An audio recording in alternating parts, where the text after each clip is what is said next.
This is Hannibal here from the HannibalTV.com. And today, here on the Hannibal TV, I have a follow-up interview from his career interview last year with former WWE superstar, former TNA superstar. He's wrestled in Japan, Mexico, pretty much everywhere, but AEW. Val Venis, how are you today, sir? I'm doing well, my friend. I'm doing well. And you were just telling me about the effect of this lockdown on the economy here, where I am in Canada. They have the gym shut down, but the alcohol stores are still open, which I find a little unusual. Yeah, it's something I don't understand. All of our gyms are shut down here in Arizona as well. Restaurants are closed. Enterprises like Dunkin' Donuts, for example, they're still serving coffee and donuts, but their dining rooms are closed. I've never seen anything like this. It's incredible. It's amazing to see what fear-mongering campaigns can do to humans within society. It's amazing to see this happen. And it seems like anyone that doesn't just completely conform to the government or anyone that like has an issue with their freedom being taken away, they immediately get labeled with, well, I guess you don't care about all the people dying and so forth. But it's my understanding that a lot of people that are dying actually have underlying health conditions. In fact, the vast majority, I believe. Right. And as soon as you mentioned that fact, that COVID-19 affects the majority of the people with already underlying conditions, the moment you mention that fact, all of a sudden, you don't care about the old people. And it's insanity. Basically, what you're describing is something that happens every single year. It's flu season, folks. The difference, I think, this time, or I believe this time, is the fact that we have something else going on in society, and it's something big and it's something huge. And a lot of people are completely blind to it because both the central banking cartel and their hacks in government and their hacks in media are colluding to keep what is actually happening, not just in America, but around the globe, hidden by distracting with what is essentially just a bad flu virus. This idea that we're going to shut down an entire global economy because of a bad flu season is insanity. What are we going to do? Shut it down every year? I mean, we had 80,000 people die worldwide, or just in America, just in America in 2018 from the flu virus, and we didn't shut down the economy for that. Government and the central banking cartel, I believe strongly, is using their propaganda arms in mainstream media to frighten, distract, and lock down the human population. And you started to see a rise up in Hong Kong, for example, against the communist movement there. And where's that protest gone now? It's completely vanished from the airways.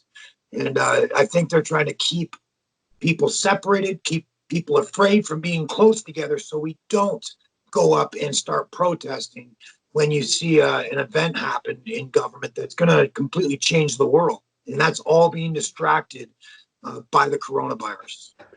And I've been researching it, and there hasn't been a single case worldwide of a single professional wrestler catching this virus. So I find that very interesting considering how many of us there are all around the world in all these different countries. Right, I agree with you. And who knows, maybe some of them have, but it passes in and out of them like a flu. And some people don't get any kind of symptoms. They literally carry it. Their immune system has already had the antibodies to fight off the flu. They never get any symptoms and don't even realize they're sick. It's like you said, it goes back to people with underlying conditions, AIDS patients, cancer patients, some elderly. Those are the people that need to be concerned. But it's nothing out of the ordinary. Those people should be concerned every single year. Is your shoot job closed down there? Because I know mine is here. Are you getting any No, like regular pay? Yeah, no. Fortunately, our company's still going, Health for Life dispensaries, and we have made some alterations, and is to help the patients feel a little more comfortable because everybody's running scared right now. So we only allow 3 into the lobby at one time. We closed down the inner flower shop where people would come in and they would buy their product. They actually have to go online or call in and order, and we bag up the order, get it all ready for them, and then they'll come in one at a time into the lobby and pay for it, which kind of takes away from what I believe to be a great cannabis culture. But it is what it is. I mean, that's how people feel at least safe enough to do business. And it's sad. It's sad what the government and mainstream media has done to people's minds, man. They've completely lost their biscuits. Are you on Kane's side? I know he's said that publicly as the mayor of Knoxville that he feels that they're going overboard. Are you on his side politically in general? I know he's a libertarian. Yeah, Kane and I used to discuss politics quite a bit back in the day. And yeah, I'm very much on a similar page to Kane. I've gone even further than just being a libertarian. I've gone all the way to, becoming an anarchist. He still has a belief in government, a very limited belief in government. And whereas I do not have any belief in government. And I have, histories riddled with facts that I can stack up one after another as to why no government is good for private sector humans on any level. But Kane's definitely on a very limited government side of things. And I think he's going to do some great things for Knoxville because statism has affected, parts of Tennessee as well. So what would you do if you had like a political position and this situation was going on? What would you suggest? Just that the people that are susceptible to it remain isolated and everyone have their own freedom, whether they want to go out or not, or what would it be? I would advocate that, government are not medical professionals. And they are beholden to big drug companies that want to sell you vaccines and all their little cures. And government has a history of creating problems and then coming around the front side and offering solutions to those problems. And it always seems to be that their solutions come from these big corporations that stand to make billions. And I see the same thing happening here. If I were in government, which I'd never be because I'd never become part of a freaking criminal enterprise, but if I ever were, I would tell people, hey, listen, I'm here to build your roads. I'm here to protect your right to bear arms. I'm here to protect your right to the health care of your choice. Now, every human being's got a brain in their head. They can start using that brain and saying, hey, I want to go and interview doctors that can give me medical advice for myself and my family. And I would encourage people to do that. Get out there. Go interview doctors. Find the ones that you feel most comfortable with. Create a relationship with them and listen to what they say. They're the experts. And I think when we leave it to these big corporations that pay enormous amounts of money to have lobbyists lobby in Washington, we should not be trusting those people at all. It should be a personal relationship between the patient and the doctors. And I don't think government has any business being in between that relationship at all. And when they first started locking us down here in Canada, they put out a story that the Prime Minister here, Justin Trudeau's wife, caught the virus. Do you believe that that was a political thing, or do you think she actually had it? And I think if she had it, she got the flu. Do I think it's a political thing and she didn't have anything? I'd say that's a high possibility. I mean, these guys, let's explain exactly what a politician is. Politicians are liars, thieves, fraudsters, manipulators, rapists, and ultimately there's a lot of them out there that are cold hard murderers. And so do I believe anything Justin Trudeau says or any politician? Absolutely not. They're scumbags. I don't think anybody in government that's at his level could hold down a meaningful job in the private sector if their lives depended on it. I really don't. I think these people, let's face it, if you ever listen to Justin Trudeau speak, the guy's, he's missing a few marbles. And but he is a master at playing on the emotions of people that don't think for themselves and only listen to what a criminal is saying to them. And they believe in that criminal because we voted for them and because they're government. It's like these guys are human beings and they're of the criminal persuasion, and you're listening to them. We need to stop listening to politicians and tell them to go fill the potholes that they keep forgetting to fill. It's ridiculous for politicians to be locking human beings down and saying 6 feet, 6 feet. It's crazy. It's absolutely crazy. I'm sorry. I'm a free person. If I feel comfortable enough to walk over to my neighbors and he feels comfortable enough to sit there and talk to me face to face, that's between him and I.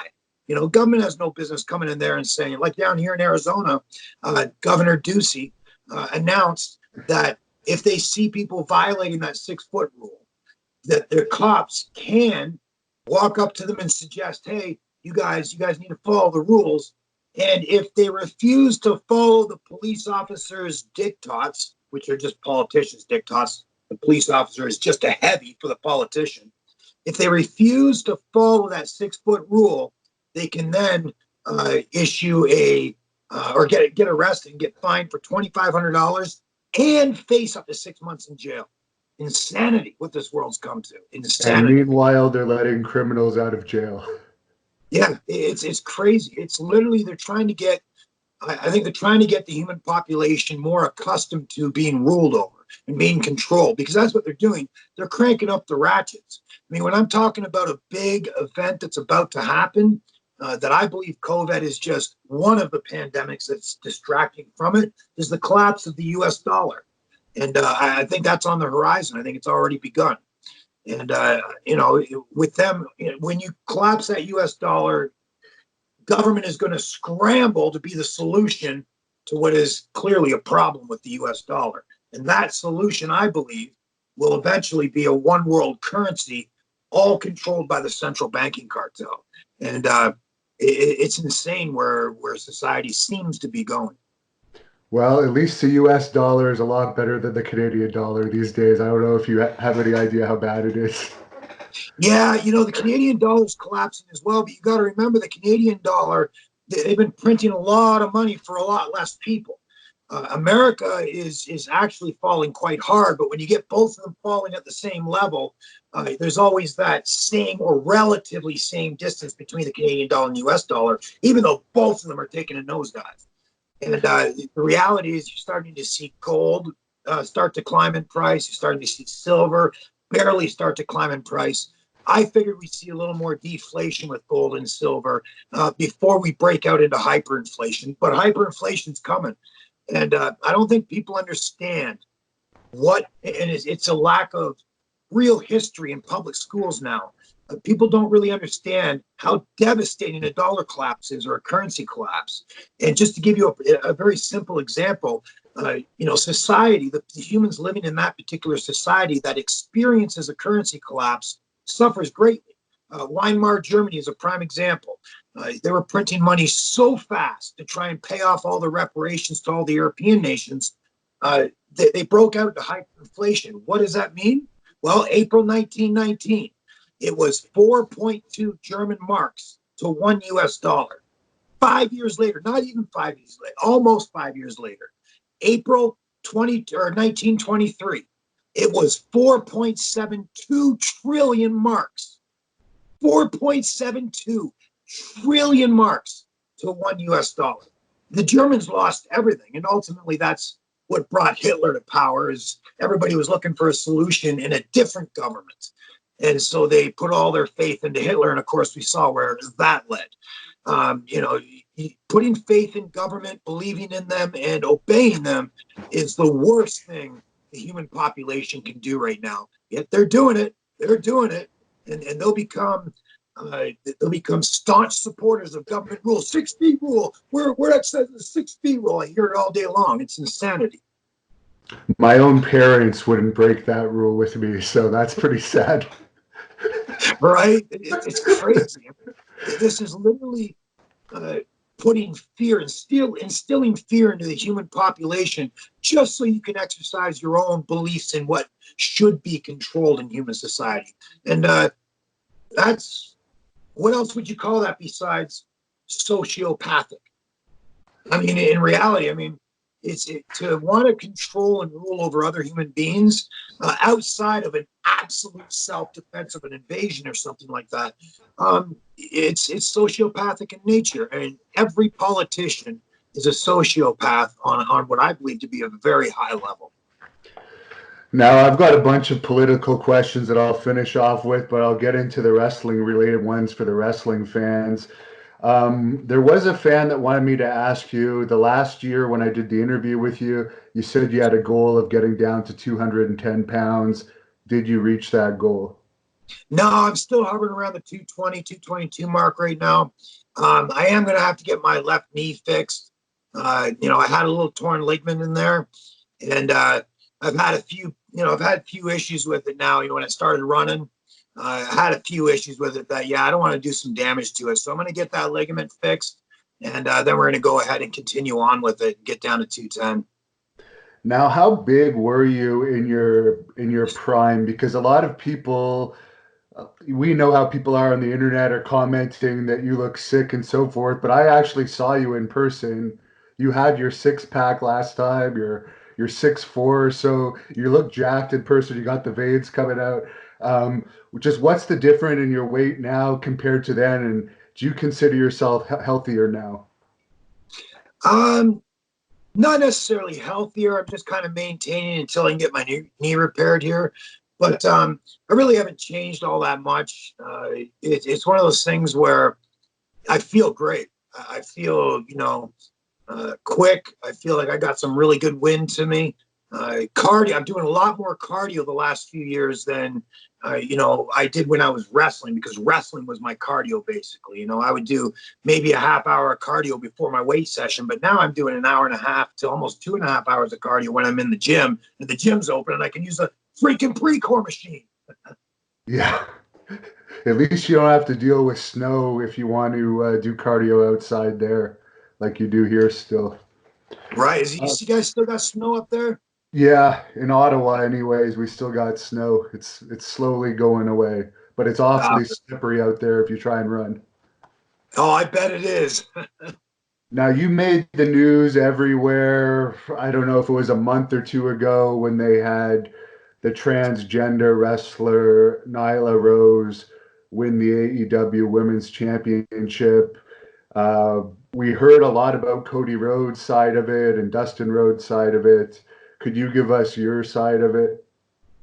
Yeah, I shared my opinion online. I guess you're not allowed to share your opinion online. I think Cody Rhodes is a smart guy. I always assumed he was a smart guy. But I think he's getting sucked into this social justice warrior BS.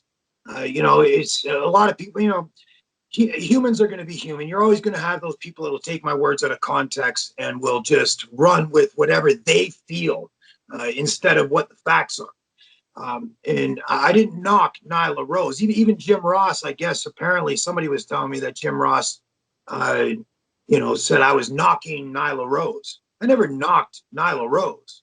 I trolled using Nyla Rose's name after everybody flipped out, but I didn't knock Nyla Rose. I knocked the booking of Nyla Rose. And I think, when you're in business, your business is to make money. You make money by giving the fans something that they want, need, or desire. And you're always going to have your small little vocal crowd of insane social justice warriors. Those are all the same people that are maintaining a 6-foot social distance because they've been indoctrinated to believe that's what you need to do, and you're a criminal if you don't. It's insanity. But a lot of these social justice warriors, took it to heart. They came after me saying I was knocking Nyla Rose. I wasn't knocking Nyla Rose. I was knocking the booking of Nyla Rose, and I still knock the booking of Nyla Rose. There's what I believe to be in society a nature to humans. There's natural tendencies built into humans.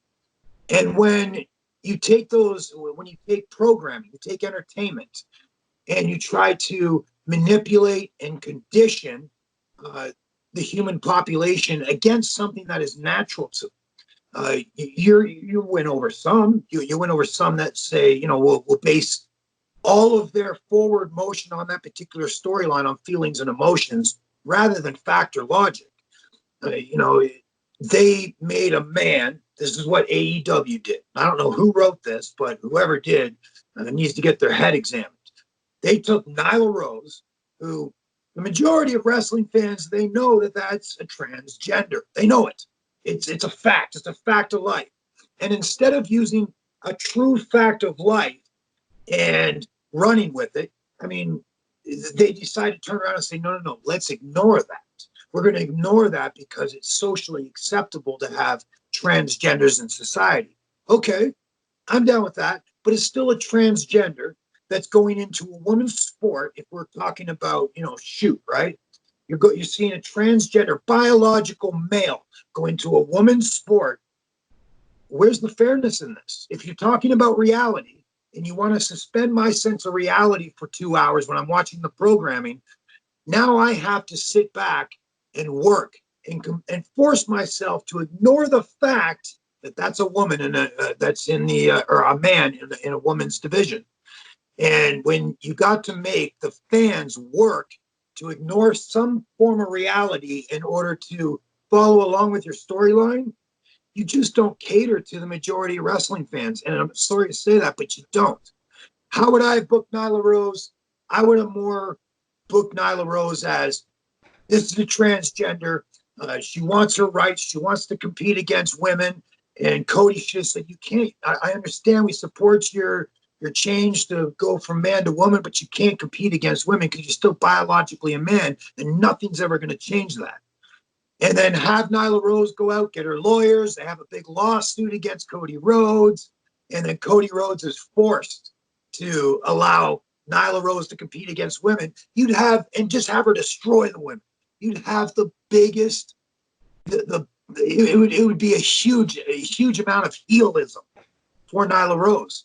But instead of actually playing on something that is fact and making money with it, which ultimately benefits everybody. It benefits the company. It benefits Nyla Rose. It benefits all the rest of the boys because you're putting more asses in the seats. When you can take something that's real and play it up. No, they don't do that. The social justice warriors say, no, that's too offensive. Let's push that aside and let's just never mention that Nyla Rose is a transgender. It's insanity. Never mention she's a transgender, like we're stupid or something. It's just stupid. The booking of Nyla Rose is the stupidest thing I've ever seen. And you know, I mean, I love Jim Ross. He's one of the best commentators in the world. But it's when I hear Jim Ross say or talk about Nyla Rose in she and her, it just doesn't sit right, man. It's hard to believe. He's a fully grown man and he's catering to the social justice warriors that don't want their feelings hurt. And I'm not down with that, man. I'm just not. It's just the way it is. I think they're shooting Nyla Rose's bank account in the foot. They're shooting the company in the foot. They're shooting all the rest of the boys in the foot too, just for their own social justice desires. It's crazy. Well, they haven't seen too much of an increase in their ratings. They've actually gone down. They haven't really gained any viewers since they started. So I guess it's not catching on too much. But for the people that allege that you were homophobic because you disagree with the transgender wrestling, the females, the way they presented it, do you have anything to say about that? Yeah, these social justice warriors have no clue what being transphobic really means. You know, I don't hate anybody. You know, I would go smoke a doobie with Nyla Rose and I'd pick her brain and you know, see what makes her tick. I'd love to do that. You know, I don't hate Nyla Rose, but they'll still call you transphobic because saying that word, regardless of what it means, makes them feel good. They're entitled to feel good all the time, these people. And if saying something that's completely insane, like Val Venis, you're transphobic, if that makes them feel better, okay, run with it, pansy boy. You know what I mean? But it's one of those things where they don't even understand what transphobic means. Transphobic is where you hate someone because of their life choices. I don't hate Nyla Rose. I've never hated Nyla Rose. There's nothing I hate about Nyla Rose. I do not agree with the booking of Nyla Rose. I think it's you're short-sighted when you're ignoring what you could factually use to make a lot of money with, just because you don't want to offend anyone's feelings. What the hell happened to wrestling? I thought wrestling offended people. It's crazy. That's exactly one of the things that I think is wrong with wrestling, that it's so PC now and like Oh, it's crazy. non-offensive. And MMA's gone the other way. Like they're way more popular, and it's what wrestling used to be. And we're the fake stuff, but we have to be so like by the book. It's unfortunate, in my It, opinion. But it really is, and I got to tell you, this new easily offended social justice warrior world, it's a sad world, man. You got to be careful what you say because somebody will flip out because they're offended, and it's uh it's a sad world to live in. Like you got to cross your T's and dot your I's every step you take. It's not like it was back in the day where you could take something that was a minor issue backstage, and then two wrestlers would be like, "Hey, man, you and I got an issue with that. Why don't we take this on the road?" And I mean, when people know something's happening, and you get a team of guys that make that real little thing happen and blow that real thing up into something that's huge, the fans can bite into it. But when you ignore reality and push it aside and just create these storylines, don't mention that she's a biological man. Let's just make everybody believe she's a woman, and she's a woman with the woman's title, and we'll promote her like a woman too. They should be promoting her like a biological man that just robbed the women's division of the women's championship. And but that hurts people's feelings, right? And let's face it, there are high school kids and their families all over America. One of the most prominent ones in Connecticut right now that is suing the school board for allowing transgenders to compete in track and field in their district, and it cost some girls that were the top real women in their track and field divisions. It cost them scholarships. That's an issue. Like, I'm sorry, that's a real life issue. I wonder. I would like to interview them one day, and I wonder what their thoughts would be on Cody Rhodes or whoever else is, handling Nyla Rose and completely ignoring the fact that she's a biological male winning a women's title. I wonder what those girls in Connecticut would say about that. and Cody Rhodes actually took some personal shots at you. He said you were the Disco Inferno of the WWE. He doesn't know if anyone remembers you. He's disappointed because you don't think you mean the things you put in writing. You're trying to just get a booking. And he said they're not going to book you anywhere near them. What do you have to say about those shots he took? Well, first of all, Cody Rhodes doesn't know what he's talking about. He's saying I said all these horrible things about Nyla Rose. I'd like him to sit down, go through everything I've posted, and I've deleted none of it, and specifically point out what he thinks is so awful that I said about Nyla Rose. I didn't say anything awful about Nyla Rose. That's number one.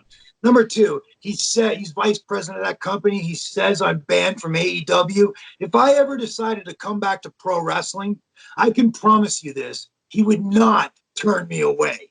I'm the guy that can come in there and make him money.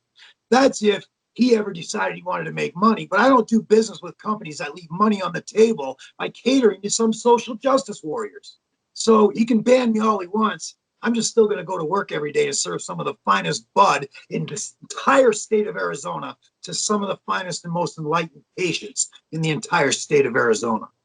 And I actually heard Bruce Prichard say today, he didn't say this today, but I heard his interview today. He's the current head writer for SmackDown. And he said, unquestionably, you're going to be in the WWE Hall of Fame one day. So to try and make it like you have no accomplishments in wrestling, I thought that was a little low because you were one of the top stars of the Attitude Era. I think you were actually on the highest rated Raw of all time, too. Weren't you in a feature match? I Um, believe that. Yeah, I believe that's true. I was there during a time when wrestling was exploding, and it was really incredible time to be a part of that. As far as me being the Disco Inferno of Raw. I mean, I don't know. I found personally Disco Inferno to be quite entertaining and quite a good talent too. And so I don't know if he was trying to insult me with that or what he was trying to do, but if he was trying to insult me with "you're the Disco Inferno of the WWE," I'm like, okay, I had some good times watching that son of a bitch wrestle. I thought he was really good entertainment, and I don't know what's in Cody's mind, man. It feels to me like wrestling is just becoming infested with these easily offended social justice warriors that really don't have a clue, and they leave money on the table left, right, and center. And they do that by catering to their little social justice clique, and it's insanity to me. And AEW, I hope they do well. Um, but when I look at, just some of the stuff that they're promoting, there's some really good content on there with the wrestlers. But when I take a look at what their overall vision is, I can't tell you what it is.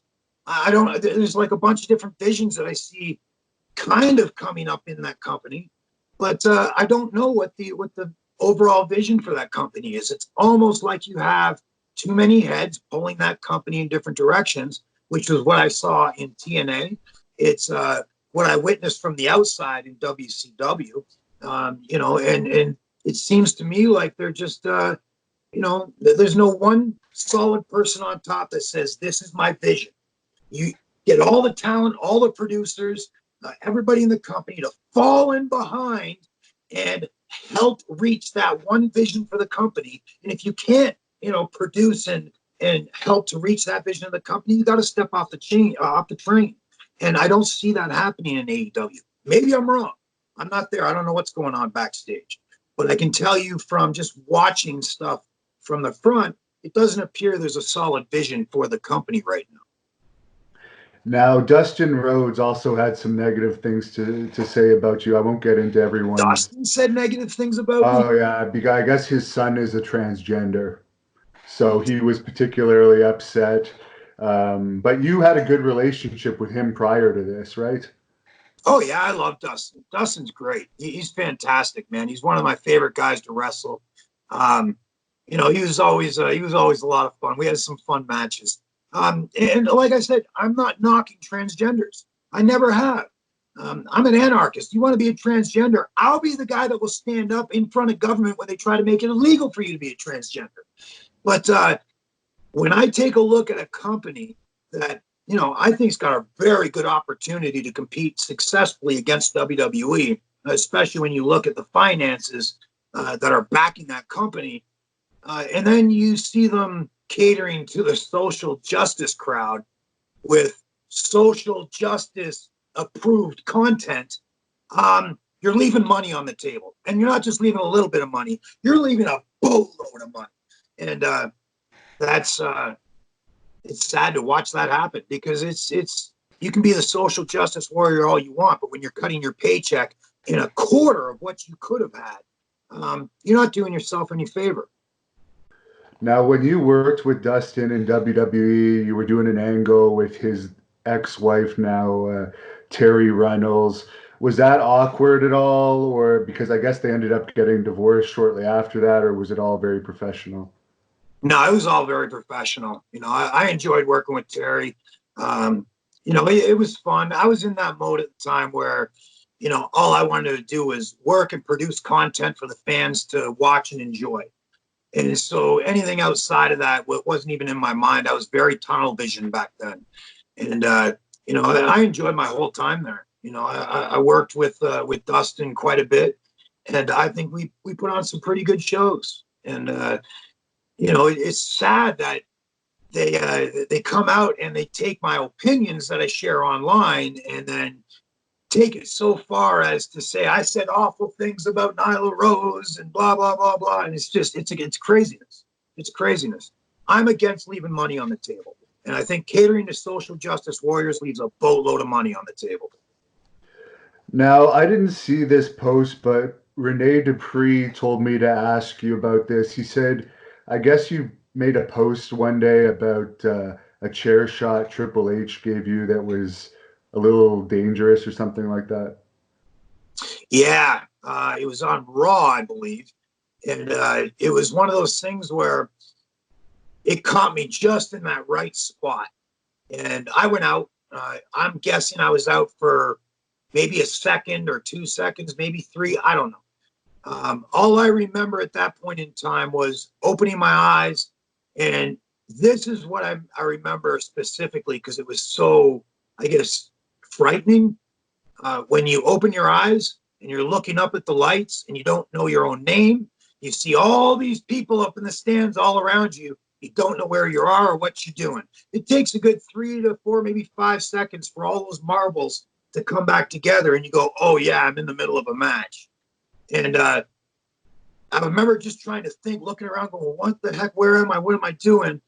And that's a scary moment. I don't know. I'm assuming you've been knocked out before. Am I correct? I've seen stars, but luckily not been knocked out. But I've had the stars in my Yeah. vision, and I've had concussions. And did it frighten you? Was that something that kind of rattled your soul a little bit? It was in my younger days, so I didn't really think about it that much, to be honest. Yeah, I'm not a fan of getting knocked out. And it's scary. It's scary when you wake up and you don't know what even your own name is or what you're doing there for a few seconds. And yeah, it was one of those things where I don't know what the time frame was. I'm assuming it was 2 or 3 seconds that I was out cold. But when I came to, it took another maybe 3, 4 seconds, maybe 5 seconds to really understand, oh yeah, I'm in a match. I got to finish this match. But within those few seconds, it felt like an eternity. And it's scary, man. Concussions are scary. I'm not a big fan of concussions at all. So was that just a matter of it just hit you in the wrong place? It was nobody's fault. You didn't get your hand up. Yeah, it wasn't really anybody's fault. He hit me flat with the chair. It did come a little bit on the hard side, but I've been hit harder and never got knocked out like that. That just seemed to hit me in that one little sweet spot, I guess. And the next thing I know, I open my eyes wondering what my own name is. And yeah, not a good memory, that's for sure. I had one pupil dilated really big and the other one dilated really small for a long, long time. Now, I heard that you were one of the big stars of the Dory Funk Jr. camps. I heard Bruce Prichard say this on a podcast. You're one of the big standouts. What are your memories of those camps? Those were before the development days where they'd have all like the top indie stars do these before getting signed. Yeah, it was being part of that first camp was pretty amazing. It was kind of surreal. I'd already been in England for a while, been to Arkansas for a while, spent some years in Puerto Rico. At the time, I was just finishing up in Mexico, and they flew me up to Connecticut, and I started doing the camp, and so now I'm in the belly of the beast. I'm in the television studios in WWE every day. We're doing our thing in the ring. We're training. We're videotaping. We're doing all these things. And it was really, really good experience. It was surreal.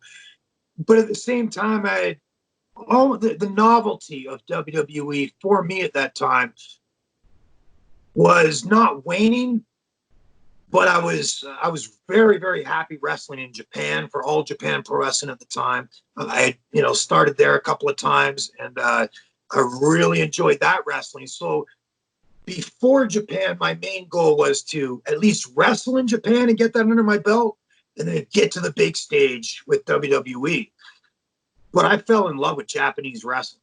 And when I came to WWE and did that camp, it was one of those things where, yeah, it was surreal to be there, but it was at the point where I don't really need them anymore, because Japan is a place that I really, really fell in love with as well, performing there. But WWE was the cream of the crop at the time, and still is today. But it was a surreal experience for sure. How was Dory Funk as a trainer? He was a good trainer. He really concentrated on the basics. A lot of psychology he'd be teaching as well, which is something I think misses from a lot of the lower card matches today. I think, Dory Funk could definitely offer a lot of advice in telling in-ring stories, working a body part, for example, working a knee, doing those type of things. And he was a good guy, especially when it came to psychology. He really knew how to lay out a match and tell us a logical story in that ring, which goes back to, let's take reality and work reality. And instead today you have, let's take something that's completely unreal and just make it look cool.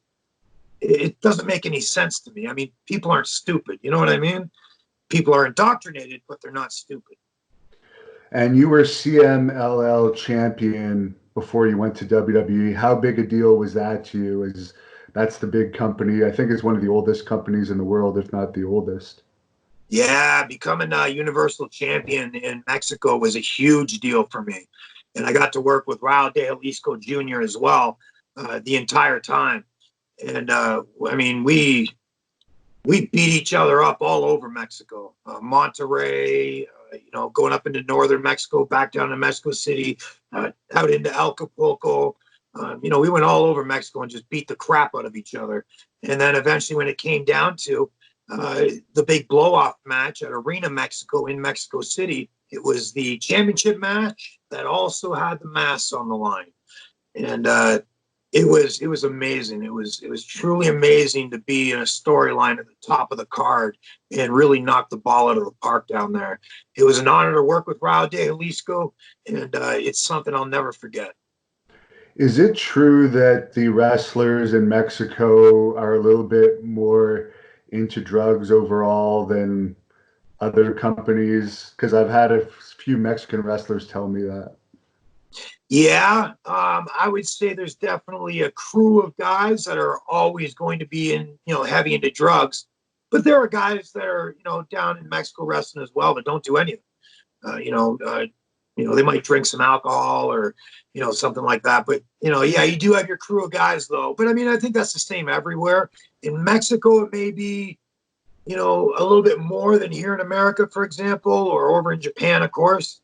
But is it out of what I would consider a normal range that's expected in professional wrestling? Probably not. I'd say it's probably a little bit more than what I would consider to be average drug use in And professional I wrestling. heard Bruce Prichard also say when he came down to Mexico to kind of recruit you, you guys went out and you ate ant eggs and lion and ostrich. Is that like a common meal for you up there? No, ostrich. I'm a big fan of ostrich meat. But what was it that I think it was lion, or was it? I think it was lion that he ate, and I ate a little piece of that. And at first, I was a little bit disgusted, not because the way the flavor was, that came after, but because it was lion. I'm eating lion meat here. And so I was eating ostrich meat. If you haven't had ostrich meat, I highly recommend it. It's tremendous meat. They have an ostrich farm south of here in Tucson, and you can get ostrich meat down there if you ever come out here to Arizona again.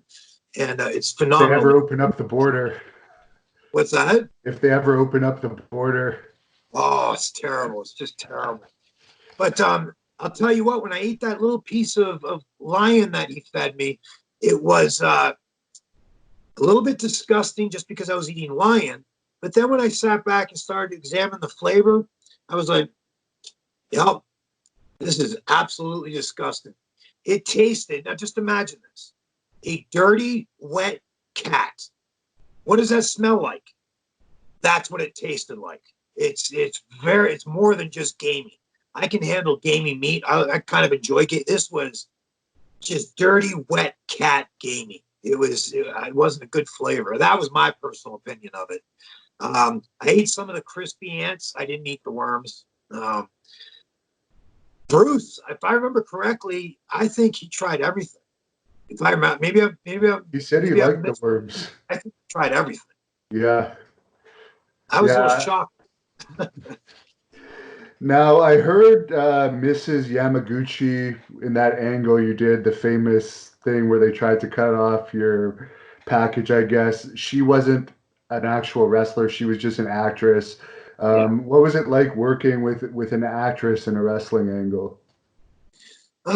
She was young, so she was cool. She was just, uh, enjoying the moment, I guess. And it was one of those things where I never really sat down with her and got to know her much. We basically just worked together, and then, once we're out of the arena, we're gone. But she was cool to work with. She was very professional. You wouldn't be able to tell it when you see her on TV, but backstage, yeah, she was in front of me, anyways. She was always very professional. And somebody wanted me to ask you what the difference is of Tessa Blanchard winning the Impact title compared to China winning the Intercontinental title? I know you wrestled China Yep. quite a bit. Well, I think these are great things. When you look at Tessa Blanchard, I saw that match, and well, I'd like to reserve my opinion on that, but I think they could have done that match to be a lot more believable than it was. It's one thing to be able to do the moves, take the bumps, and sell. But if you're doing it in a way that's completely unbelievable, man, you're that. I mean, as a fan, if I'm buying a ticket to come watch wrestling, I want to be able to sit there and not think. I want things to be spelled out in a way that are completely like that, logical, and I can understand it. If you're going to have me ignore that that's a woman wrestling a man, and you're going to have me ignore that the man has just beat the living hell out of this woman, and now the woman's going to blow a comeback on the man and win the title, I mean, that's not the way to lay out a match. I mean, at least in my view, my opinion would be, the woman is slipping everything the guy's trying to do. The guy scoops her up for a slam, slips in behind her, and the girl shoves the man into the turnbuckle. And until the point where maybe it's a quick shutdown from the guy to the woman, a quick shutdown, but nothing too devastating. Because that's the thing, these guys like to do devastating moves, even to women. And then when the woman gets back up and is running off the ropes like nothing's wrong with her 30 seconds later, now I got to start thinking and trying to make myself believe that this is real. I think it's a lost art in wrestling, the lost art of making it believable. I don't know, man. I think it's one of those things where, like we had Trish lose to China in order for me to lose my title to China. And, other than that, we had Triple H interfere in my match where, I got the ball shot. She rolled me up 1, 2, 3. It's believable. But when you have a woman going eye to eye and toe to toe with a man that's clearly far larger, far stronger, and they're working it like it's a man versus man match, I can't buy it. I think I just wasted my money on a wrestling ticket. That's just my personal opinion.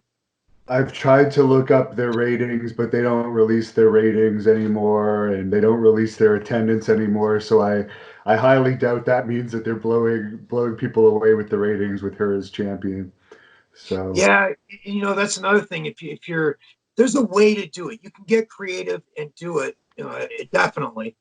But there's got to be, you got to take reality and work that reality into the outcome you're looking for that will leave fans sitting there believing what they're watching. I want to go back to the day when I could come out of a wrestling show and I can go, okay, I know that's all predetermined, man, but I got questions. That shit look real. Do you know what I mean? And fans do not, this is a fact, fans do not leave the arena questioning whether was that a real sheet that I saw in there?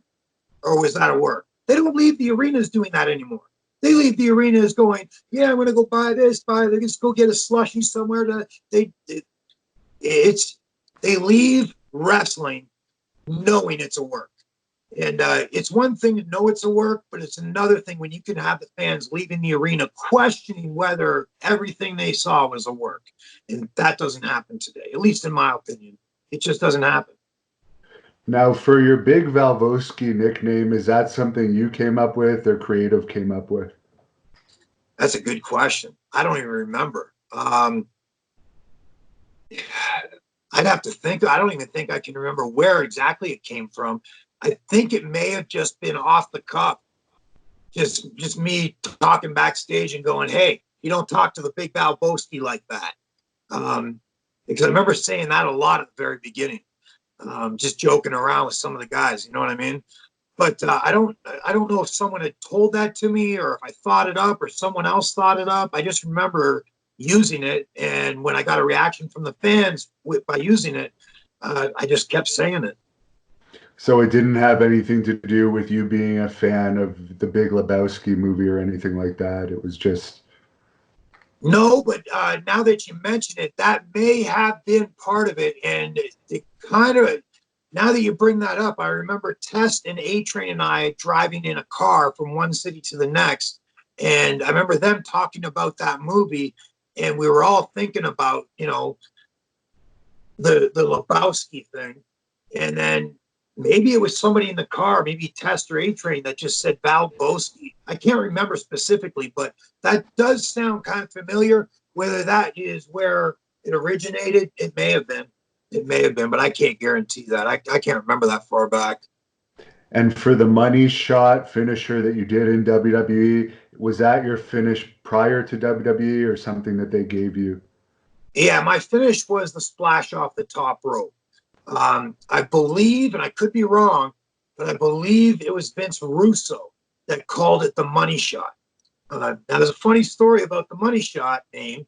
Was actually, yeah, I'm almost positive it was him that came up with it. At least he's the one that told me uh, about that name for the finish. So that's why I'm assuming he came up with it. But when he said that to me, in my mind, I'm thinking money shot. I splash off the top rope, 1, 2, 3, extra money, money shot. Makes sense, right? And so I probably wrestled with that finish for about, I don't know, 6, 7, maybe even 8 months in WWE. Before I found out what the money shot really meant, I had no idea what it meant beforehand. And I remember when people would ask me, what's your finish called? I go, it's called the money shot. And I remember they'd laugh. And sometimes I would sit back and I go, what is so funny about it? It's a cool name. I don't understand what's so funny about it. And it was probably 6 or 7, maybe 8 months later that I was with Tess and A-Train and we're all just joking around. And they brought it up. You got the coolest name for a finish, the money shot, man. It's whatever it was. And I said, I don't understand what's so cool about it. Making more money from winning a match? Okay. Well, I don't understand what's funny about it. And Tess looked back up at me and he was sitting in the front seat. I was sitting in the back. He turned around and stared me right in the eyes. He goes, brother, the money shot is the finish to a porn movie.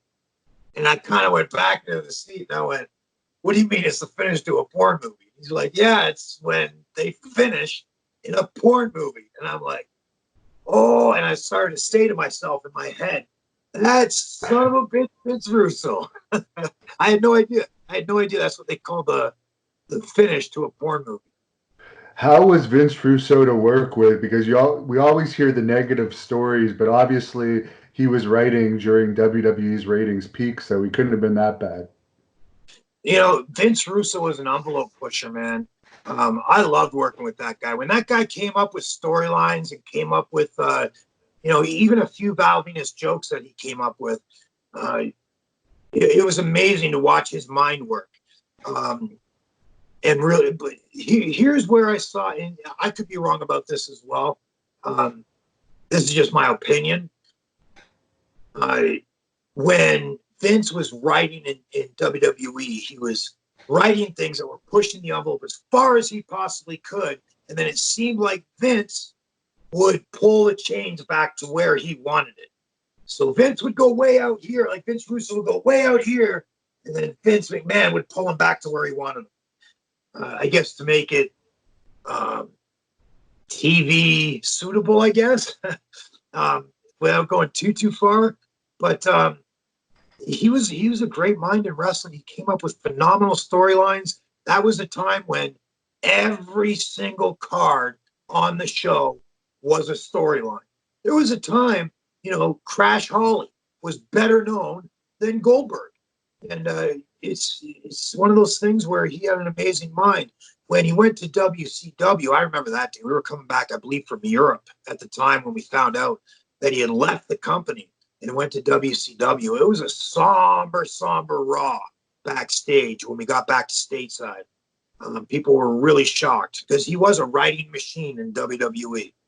When he got to WCW, it seemed like, and again, this is just my opinion, it seemed like instead of focusing on writing for everyone on the card, he got in front of the camera, and all of his writing skills and talents got focused on just a few of the top guys.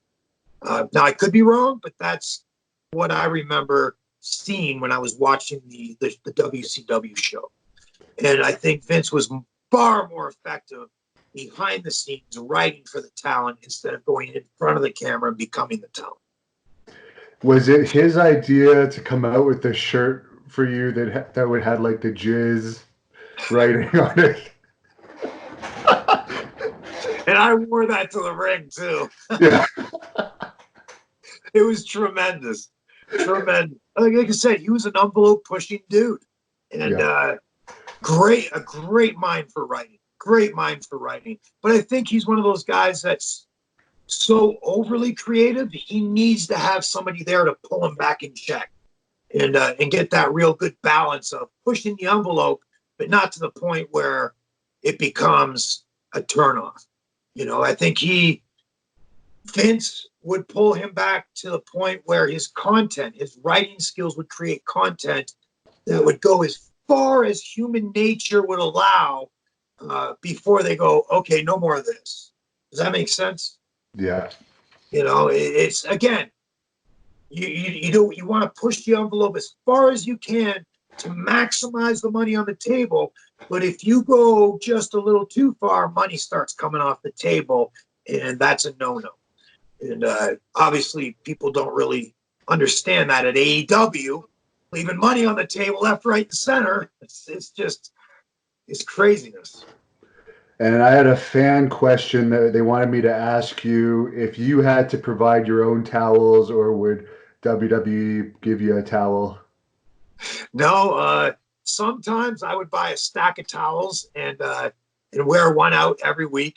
Once I'd run out of that stack of towels, I just take them from the hotel and use them. There was one time where there was an event going on. I can't remember which town it was. I know we were in St. Louis the night before, and then we drove to another town to do a house show. And when I got to that town, they had some big golf tournament on. All the hotels were sold out. And so there was only one room left in the entire town. It was at a Motel 6. And I didn't have any towels with me. And those Motel 6 towels, they're not the biggest towels in the world, nor are they the softest. Kind of scratchy, actually. And I had nothing else to wear to the ring the next day. So I took the Motel 6 towel and I wore that to the ring. And Coach, remember Jonathan Coachman? Yeah. He called it out as soon as I walked out because it looked like I was wearing a white miniskirt. And he called it out on the air, and he said, "Oh, Val seems to have stayed at that Motel 6 last night." That's It was just terrible. It was just terrible. because of your wrestling gimmick. Once you were out of WWE, did any porn companies ever make you an offer? No, not directly. I had some messages that came through that, hey, we're an adult film company. Reach out to us. I think we can do business. But yeah, I have no interest in doing porn, man. No interest in doing porn. But you would think that just because of the gimmick, people would have watched that. So you'd think someone would have possibly made you an offer. But yeah, I understand why you would not do that. Yeah. Yeah. Now, Not my forte. I'll play a character all day long. Playing a porn character I can do all day long. But would I really do porn? Absolutely not. What was Jenna Jameson like to work with? Because you worked pretty closely with her for a little bit. Yeah, she was, at least with me, she was very, very professional. She's super cool. We went in there. We did some of the filming at Bruce Prichard's home. I believe we used his hot tub in his backyard as well, these hedges in the backyard. That's where I pop up with that purple helmet on. That's at Bruce Prichard's backyard. And so we used the backyard, used his hot tub. But it was, the entire time she was there, it was all business and completely professional and very cool, actually. Very, very cool to work with her. Did you watch a lot of Ravishing Rick Rude stuff before you started doing the Val Venis character?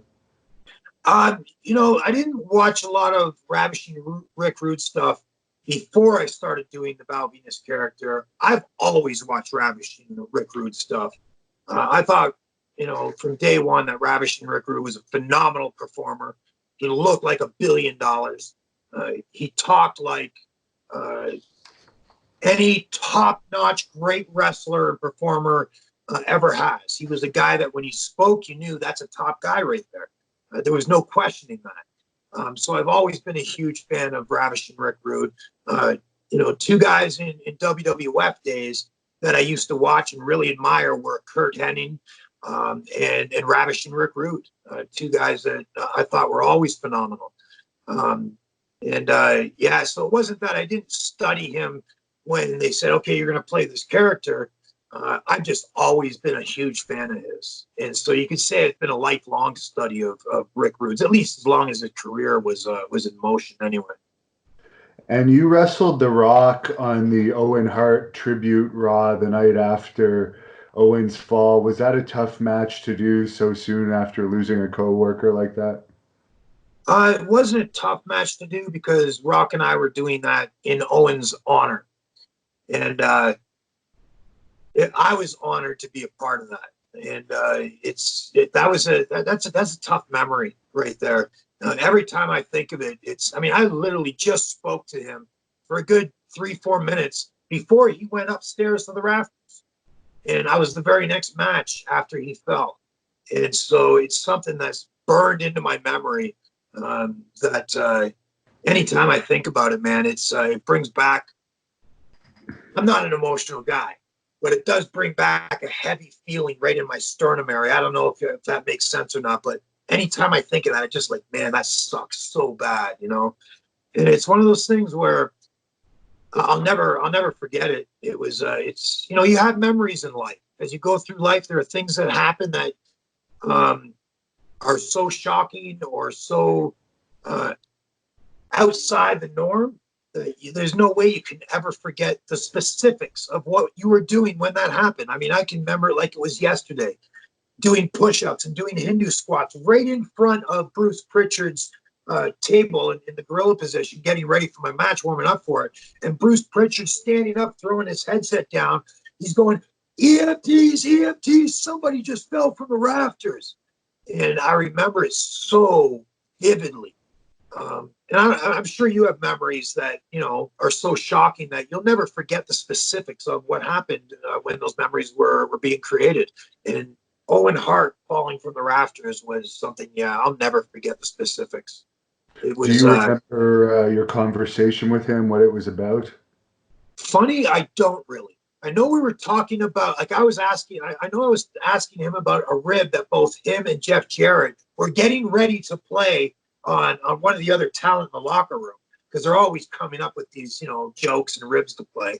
So I remember asking him what he had in mind. I don't remember what he told me. I don't remember. I know it was some kind of rib that he was thinking of, but I don't remember who it was for or what the rib was going to be. I do remember kind of chuckling at it, and then he walked away, and that was the last time I ever saw him. You told me last time I interviewed you about the Al Snow rib that had to do with his phone number being put on Raw. Is there any other ribs that either you've seen or been involved with that you could share with us? Oh, let me see. Well, did I ever tell you the rib with Christian and Edge? No. With the itching powder? No. So this was after Al Snow had put my cell phone number live on Raw, and my phone blew up. It was a big rib, really good rib, by the way, really good rib. Al's one of the most phenomenal human beings that I know in professional wrestling. He's genuine. He's hardworking. He's a go-getter. I love Al Snow. That guy's just an incredible dude. And loved working with him. We had so much fun working with Al Snow. But after he had put my number on Raw live, I'm trying to think of something I'm going to do to get back at Al Snow. So I thought of all kinds of things. One of the things I was trying to do was, does he buy insurance on his rental car? And is he fully covered? was, if he was, I had a couple of ideas of what I was going to do. I was going to follow him to a restaurant afterwards. This was one, and I think he told me about this rib before, so I was actually going to do the rib to him and put his car up on blocks, take the tires off, and throw him in the car. And now he's got to come out of the restaurant and put tires back on his car and somehow get the car off of brick blocks, right? Well, that didn't pan out. So I was trying to find out if he had insurance on his car.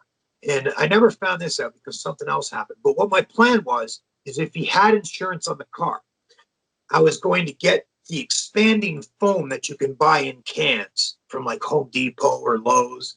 And when he parked his rental car at the arena, I was going to slip the hose through the crack in the window and fill the whole car up with expanding foam.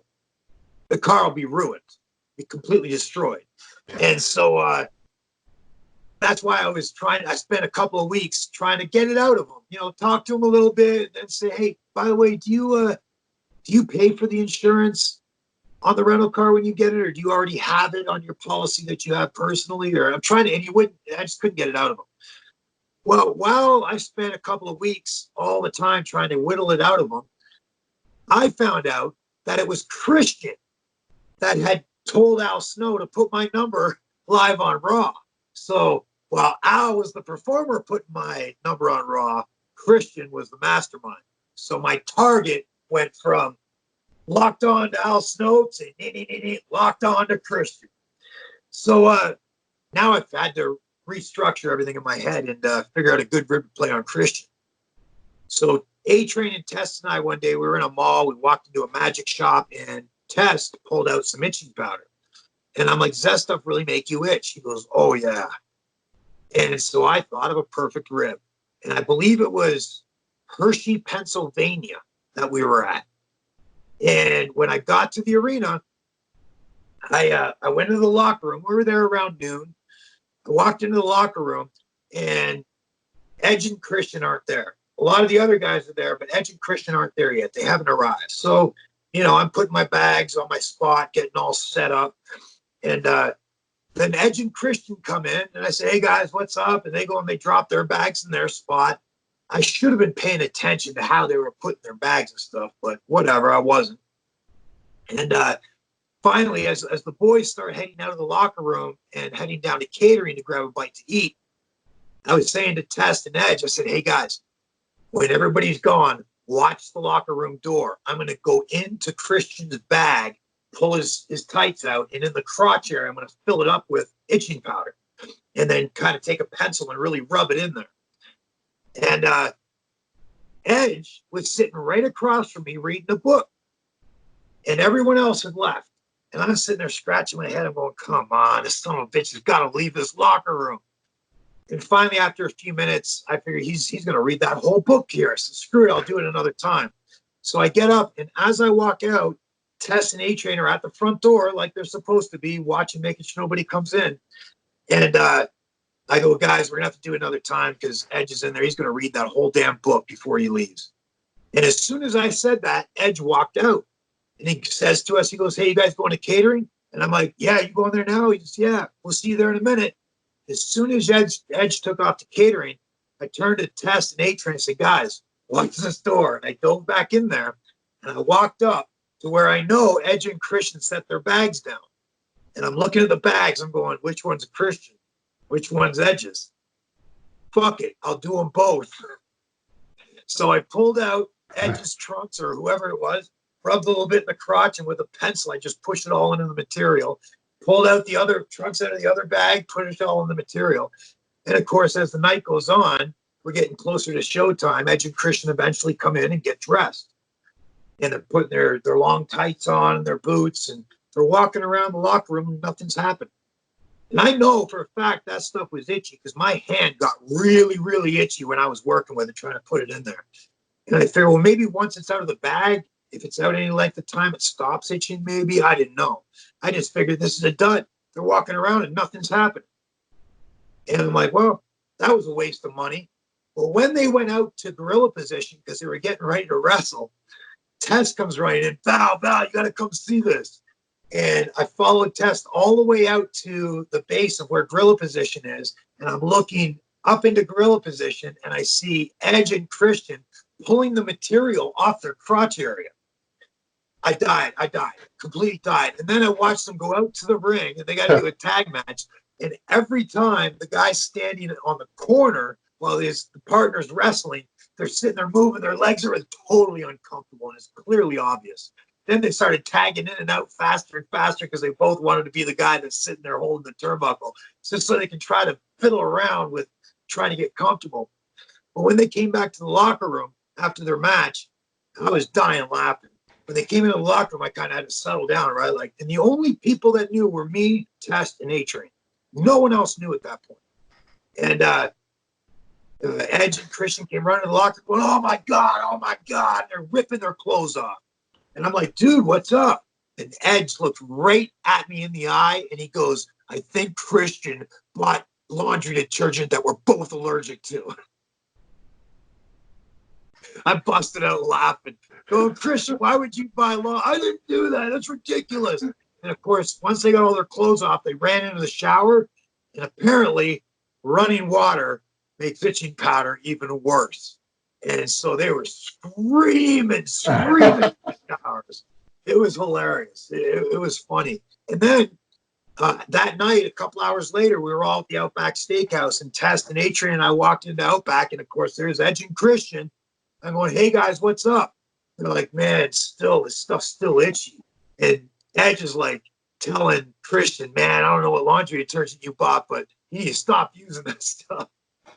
It was hysterical, absolutely hysterical. Did you ever tell them the truth? I think several years later, they found out it was me that did it. Yeah, it was that was a rib and a half, but I finally got him back. So I still never got Al Snow back though. Well, maybe there'll be an opportunity down the road still. Oh, I'm sure there will be. What do you think about Edge's comeback? He's having a WrestleMania match against Randy Orton this week, I guess.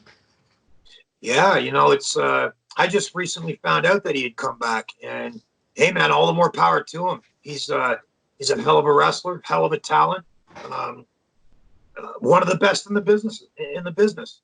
And I hope he does really, really well. I really do. He's always going to be a top guy there. Always going to be a top guy. Do you think that them running shows without a crowd is a good thing for the overall product? I've only seen little bits and pieces of it without a crowd, and there's a reason I've only seen bits and pieces of it. Without a crowd, I don't know, man. It's just not the same. And I know they're doing their best, but it makes me even more mad at government and this propaganda machine that mainstream media is. They've literally destroyed a WrestleMania. And it's crazy. It's absolutely crazy to me that we've destroyed a WrestleMania for a political agenda. It's ultimately a political agenda. And that's the evilness of governments and why we keep voting for these people. I mean, you've literally destroyed the dream of a lot of talent that have spent their entire lives working to get to that one moment, the WrestleMania moment, and it's taken away from them. It's completely taken away from them. And I know WWE, they're going to do the best they can, but it's not the same. My opinion, it's just not the same. It really isn't. And I hope that government, I'd love to see every politician that's involved in shutting everything down and advocating for the shutdown of this global economy. I'd like to see them all rounded up and put into Gitmo for life. It's treason to the human race. And, WrestleMania is just one example of the devastation. You're devastating humans' dreams. And it's craziness. It's just not the same, man. It's just not the same. You need the crowd there. The crowd's got to be a part of wrestling. That's what wrestling is. And it's not the same, brother. What was the atmosphere like backstage when the WCW guys came over to WWE? Well, I can tell you what I observed and what my personal feelings were. What I observed were some of the guys that were afraid of maybe being replaced, by some of these guys, or have their spots, taken away from them, or there were a few guys that were worried. There were other guys, and I was one of the guys that was like, man, this is just more talent to work with. You know what I mean? And I think that's the difference between some people that look at the glass half full and the other humans that will look at the glass half empty. When Chris Benoit and Eddie Guerrero came over, man, I was excited, man. Those are two guys I wanted to work so bad. So I was excited. I also know there was some guys that are actually really good friends, that I'm really good friends with, that they weren't so happy about it. And we'd sit down and talk about it like, dude, why wouldn't you be happy about this? This is a good thing. This is talent, incredible talent that you can work with, and entertain fans with these guys. And but for some reason, there were some guys, they just didn't see it like that. And I don't know why. I don't know. Maybe it's the way they were brought up. Maybe it's the way they've always thought. I don't know. I looked at it as opportunity, and they looked at it as a threat to their spot. It seemed like in the generation after yours, the ruthless aggression era generation, a lot of them complained about behind the scenes bullying. Did you ever notice any of that type of stuff going on? Yeah. But you got to remember, I mean, wrestling was always full of bullying, but it wasn't considered bullying. It was called, just ribbing, or, taking pot shots at each other. I mean, if any of these social justice warriors were in the car with A-Train, Test, and I, literally bullying each other for 3-4 hours on a road trip, well, we did it because it was fun. It was funny. It's funny to take. I mean, everybody's got faults. And when you can make fun of those faults and still be really good friends, man, that's a solid relationship right there. And I think, being able to joke around with each other and really call out weaknesses and put over, great qualities and call out weaknesses, I think you can really develop some very solid and honest and truthful relationships. It's not like that today. At least that's what I'm observing anyway. It seems like a lot of wrestlers these days are easily offended by anything, and it's just not the same, man. Like, I don't know what's happened to wrestling, but there are some guys in wrestling that you can't even. Well, let's take Cody Rhodes for example. I mean, he automatically jumped to the conclusion, completely irrationally, without fact or logic, that I said terrible and horrible things about Nyla Rose. It's not true at all. I never said anything terrible or horrible about Nyla Rose. I just stated facts and wrapped my facts up in my opinion and shared it. That would have been open for discussion back when I was wrestling. It's not open for discussion anymore. You discuss it, you get banned. Hashtag banned by AEW. Now, Jesse Ventura is another controversial guy. He's got a lot of his own opinions that not those type of people don't agree with. What are your thoughts on Jesse Ventura? I met Jesse Ventura a couple of times. He was always really cool. I like Jesse because he thinks critically. He's not easily offended. I don't agree with him on some issues. There are a few issues I'd really like to debate with him on. But there's a lot of issues where, he's seen the light. He can see what's going on. He can rationalize fact and logic and come out with a very logical conclusion. He's one of those guys, I think, that is old school and is not easily offended by anything, and will not back down from sharing his opinions that are based on facts and logic. When you worked for TNA, they were trying to go head to head with WWE on Monday nights, I believe. Did you think that was a wise decision on their part? No, I don't think they were ready to compete against WWE, one-on-one in the same time slot. I don't think they were ready for it.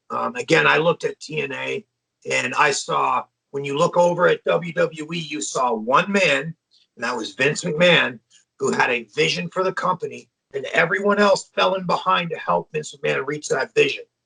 When you have that kind of game plan for your company, it's hard to compete against a company that has that game plan with a company that has 4 and 5 heads pulling it in all different directions.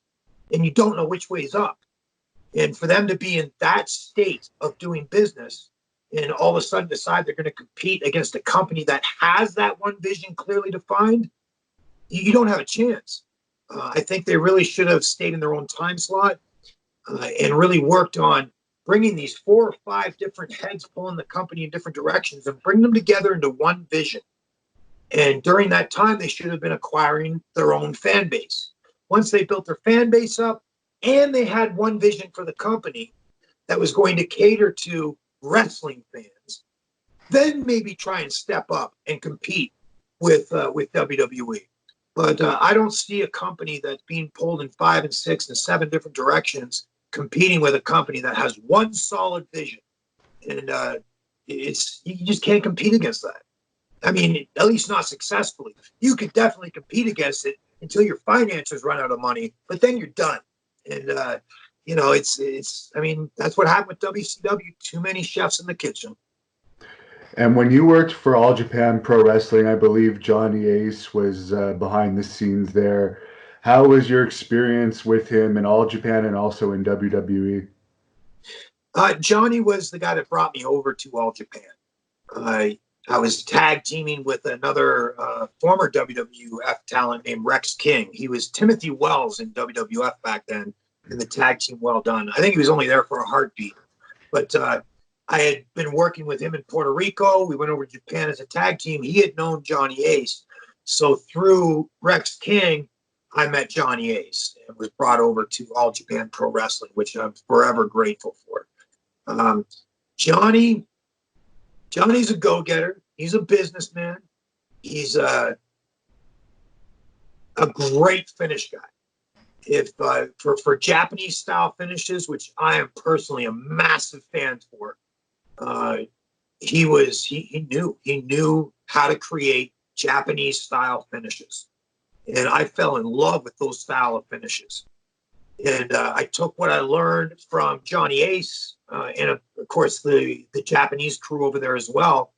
And when I went back down to Puerto Rico and did a loser leaves town match with my old tag team partner down there, Shane Sewell, we did an entire match Japanese style, and it was a classic down there. It was a classic. It blew the roof off the building. It was phenomenal.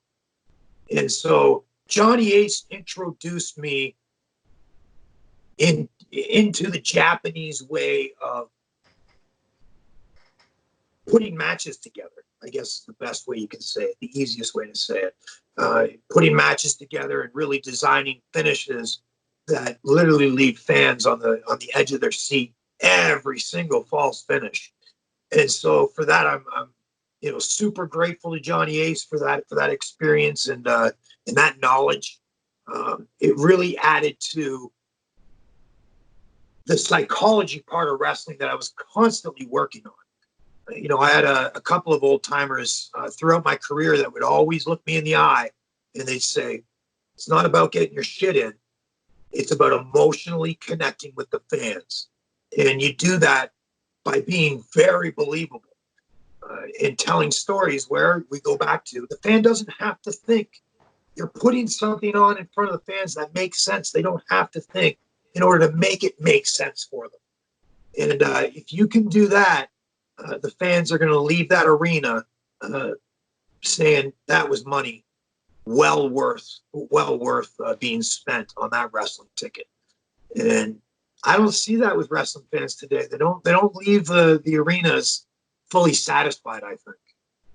And for your New Japan matches, for any of the fans on here that want to go and check out one of your better matches, which ones would you suggest people look up from New Japan? Oh, for New Japan, let's see. Man, I'm trying to remember which ones were actually available on video now. Trying to think. Probably my match against what was his name? It's right on the tip of my tongue. He was the champion over in New Japan Pro Wrestling. What the heck was his name? It's right on the tip of my tongue. I want to say it was, no, not Hiroshi. I can't remember what his name is. I can't believe it. Well, someone will write it in the comments. Yeah, it's right on the tip of my tongue. But for some reason, I just can't remember it. Pothead problems. But you were known as Val Venis there, right? In New Japan after WWE? Yeah, I believe they introduced me as Val Venis, yes. If you had had the choice to do another direction with your character after the whole Val Venis was over and the right to censor and everything, what direction would you have taken it? That's a good question. I probably would have liked to have taken it into a direction that would be even more believable. Maybe I let Vince know I would love to have worked Ric Flair for a long, long time. Finally, I got to work Ric Flair, but it was after a long time being there. But it didn't really go far. I mean, we had a couple of matches, and that was it. I really would have liked to have done something with Ric Flair and maybe his daughter. I thought that would have been a great angle. Of course, his daughter at the time, I don't think was really ready to step into the limelight. Yeah, I mean, there are definitely things that I probably would have liked to have gone after. Definitely would have liked to have been in the IC title hunt a few more times. World title at that time. I mean, to me, it was, I don't know. It would have been good for paychecks, but it's not something that I really aspired to. I got to go for the world title. When I look at the Intercontinental title, I look at the technical guys. You look at Ricky Steamboat, Kurt Hennig, Macho Man Randy Savage. I mean, you look at these guys that were winning the Intercontinental title, and that's what I wanted to win because that's where the really good wrestlers were. I thought the World Championship was always guys that were okay at wrestling, but they were more characters and mouthpieces that could really emotionally connect with the fans. Whereas it seemed like, at least back when I was watching and really coming up through the wrestling ranks, that the IC title is always where the workhorses were. And I always wanted to be considered one of those workhorses. The guy like Kurt Hennig that could just go. There was no question about it. He could wrestle a broomstick and make it look like a champion. And we're technical, very, very technical. And I love that style of wrestling. I love that old school, real technical wrestling. I really enjoy that a lot. The IC title is definitely something I would have liked to have been more involved with, especially near the end of my career at that point. And I'm guessing, as Bruce Prichard has spoken so highly of you in the clips I've heard of him talking about you, I guess you probably had a good relationship with him as a producer. Yeah, I think Bruce and we got along. I like Bruce. He's a good dude. He's very business orientated. Bruce, while he does have his wild side, when it comes to buckling down, I think Bruce understands what fans want. And again, it goes back. It's not hard. It's not difficult to understand. You just gotta keep it simple. And I think Bruce is really good at keeping things simple. And he understands when you present something to him, the first thing I think Bruce Prichard looks at, is that going to leave money on the table or are we going to get it all? And if there's money left on the table with your idea and he can't manipulate it into something that's going to not leave money on the table, he throws it out. And he should. And, I like guys like that, man. Never leave money on the table. You leave money on the table, you're not just hurting yourself, you're hurting now all the other talent around you as well. Now, I have some political related questions. These are all from fans, so I might not actually know what I'm talking about with some of these questions.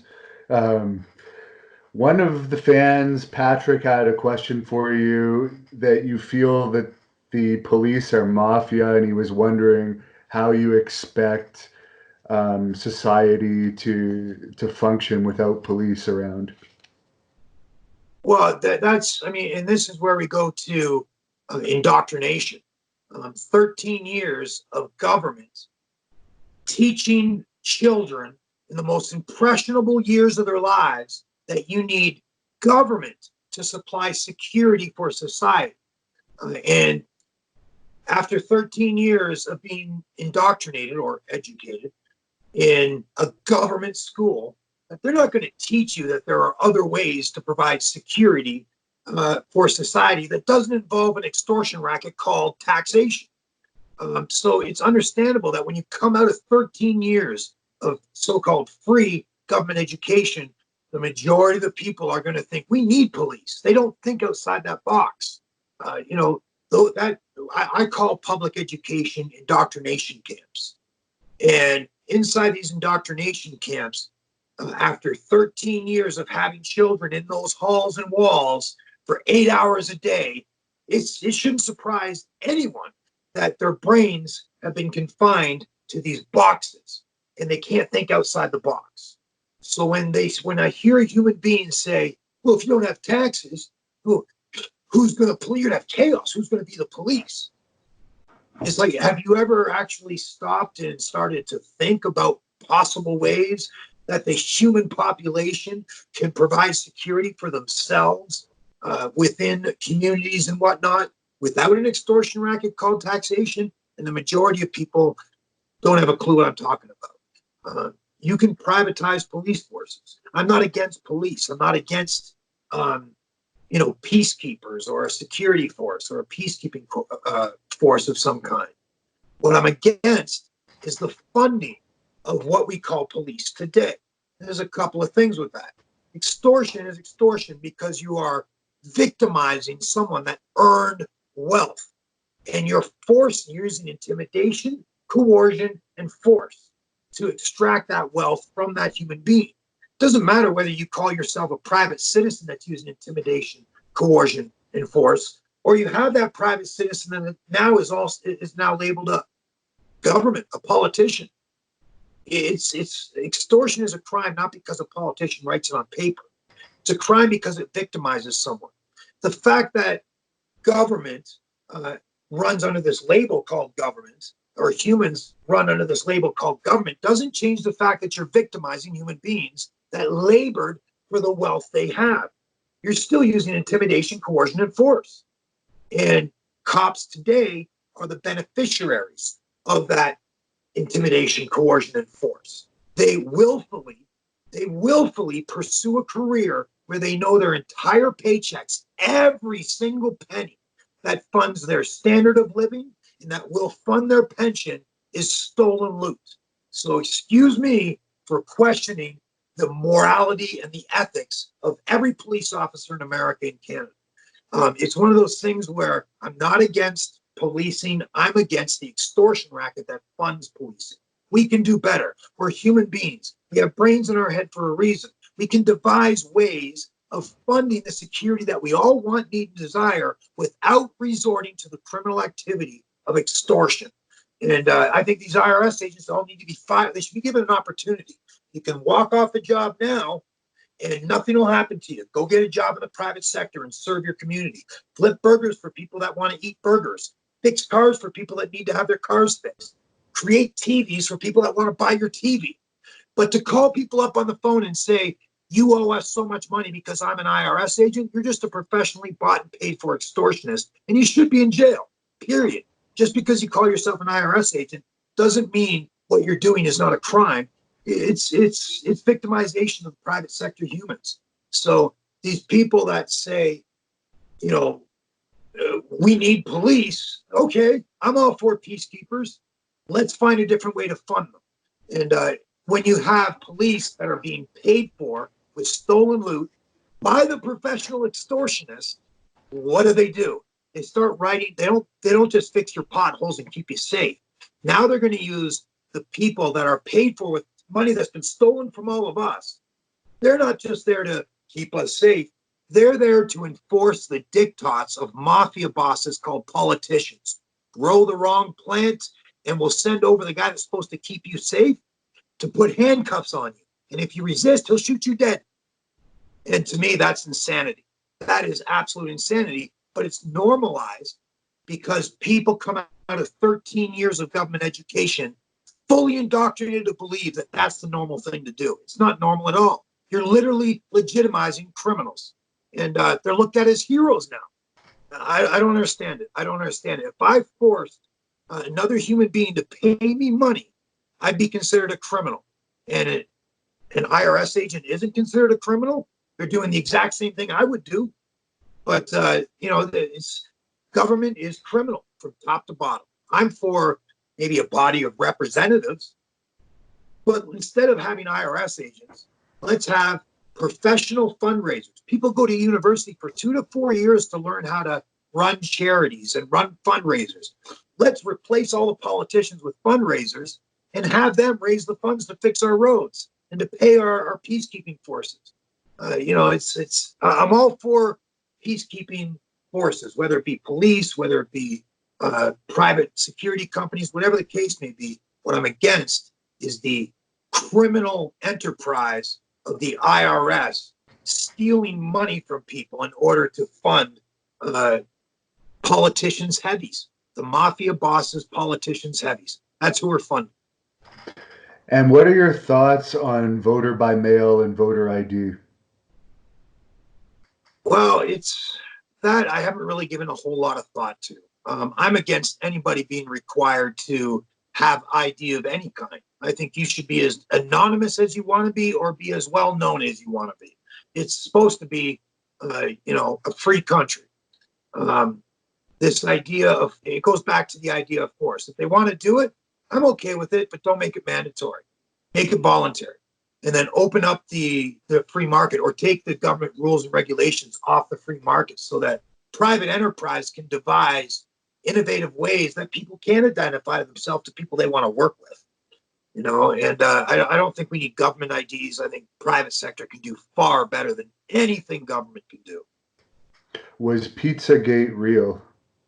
Yes, absolutely. I mean, if you're a rational thought and you can look at facts and not let social justice emotions get in the way where you just ignore facts, just go read John Podesta's emails and tell me that son of a bitch is not a pedophile. The guy is clearly a pedophile. And you look at not just what the emails that were dropped from WikiLeaks, but you look at the people he hangs out with. I mean, the known pedophiles. Dennis Hassert was a Republican pedophile, convicted, by the way. And he was really good friends with John Podesta. You got Jeffrey Epstein. I mean, these guys are child pedophiles. They literally ran a child pedophile ring, and not just in America or Washington, D.C., but it was a global pedophilia ring. And I still believe it's operational today.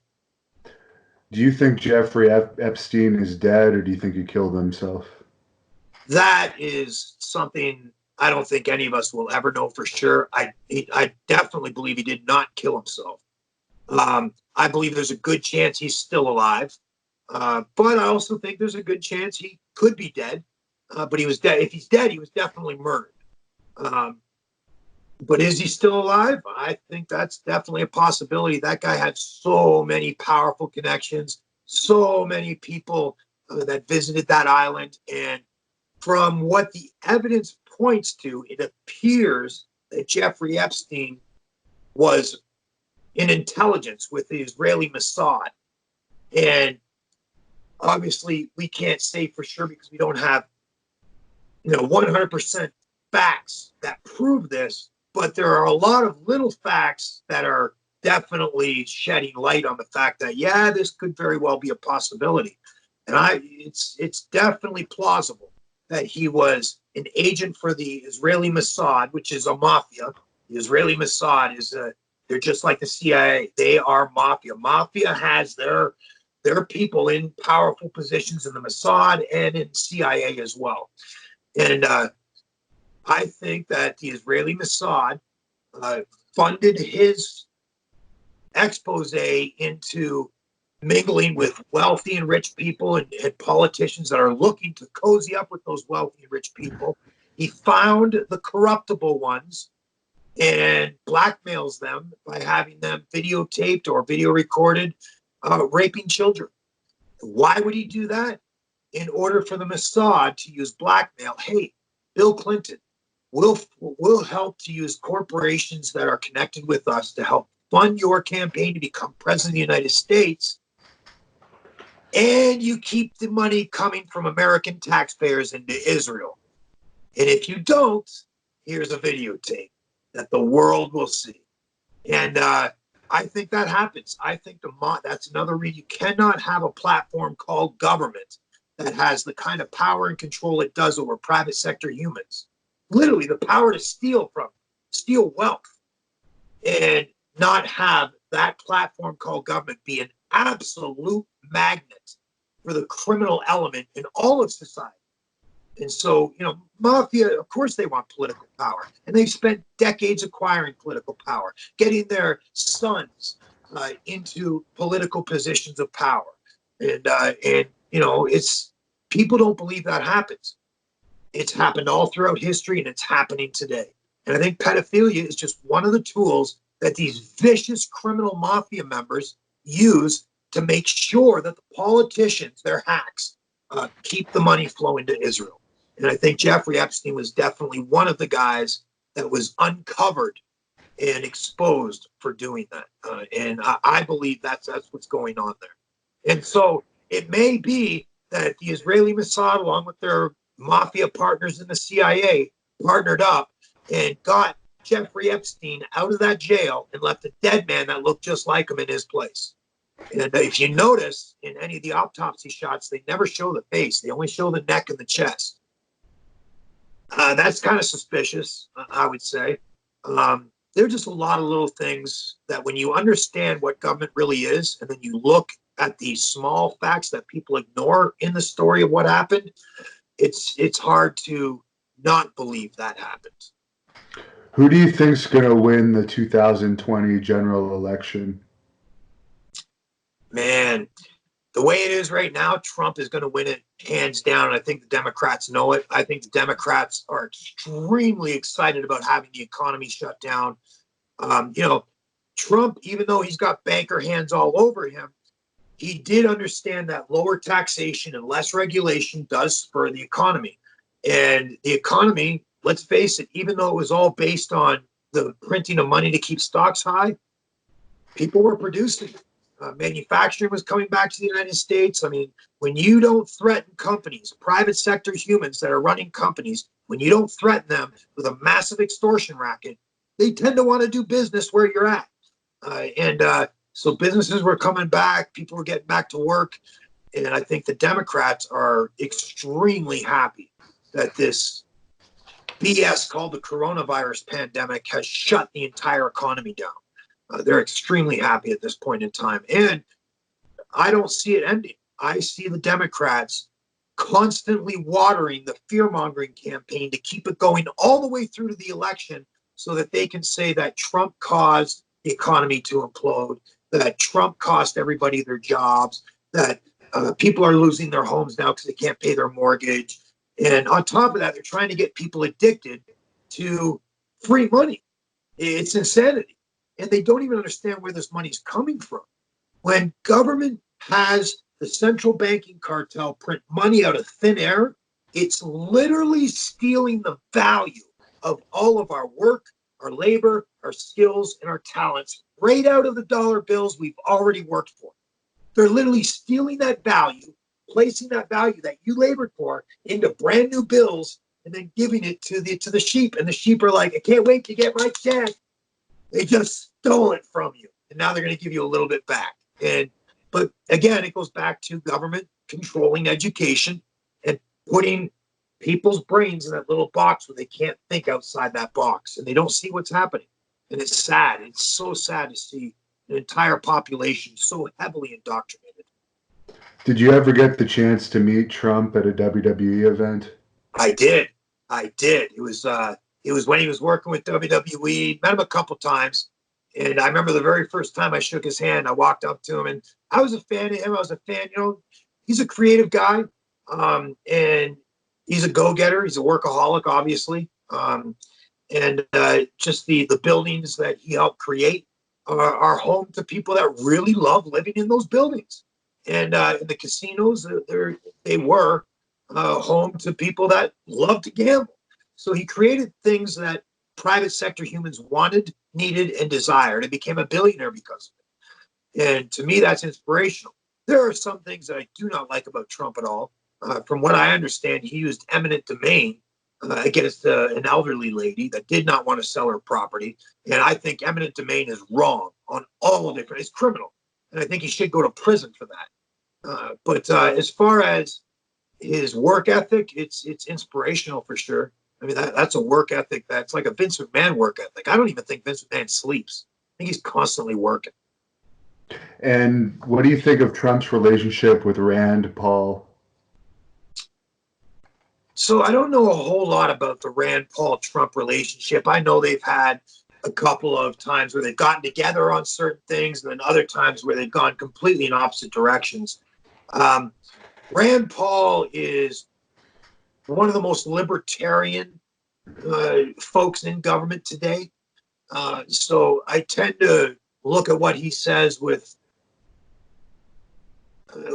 I guess, with a little more believability than I would Trump. That said, Rand Paul is not his dad. He's not Ron Paul. Ron Paul is very, very moral, very, very ethical. It's one of those things where Rand Paul is still a statist. He's just he's like Kane almost. He's a minimal statist, is what I would say, and it's the statism that I'm against completely. Now, I'm not sure I know how to pronounce this. This is a fan question, but your thoughts on the Kanan, also known as Q? Maybe I'm mispronouncing it wrong. Yeah, I don't put a whole lot of faith into what this whole Q guy says. I tend to believe government's evil, man. And I think there are people out there that do try to examine facts and not pay attention to mainstream media. They really come to their own conclusions based on the facts in front of them that they've acquired. And I think a lot of those people are putting faith in Q when, number one, they have no idea who that guy is. Number two, government is riddled. I mean, the history of government is riddled with criminals that manipulate people. And I think Q may be a controlled distraction from criminals in the private or in the banking cartel, the central banking cartel, maybe the military industrial complex. I think he's, and I could be wrong, these are just my opinions based on the little bit of information that I have about Q, which isn't a whole lot. But I would say there's a good chance that he is controlled opposition, feeding the critical thinkers just enough to keep them hooked, but at the same time keep them distracted from real facts that are out there. For example, John Podesta's emails. The guy's a pedophile.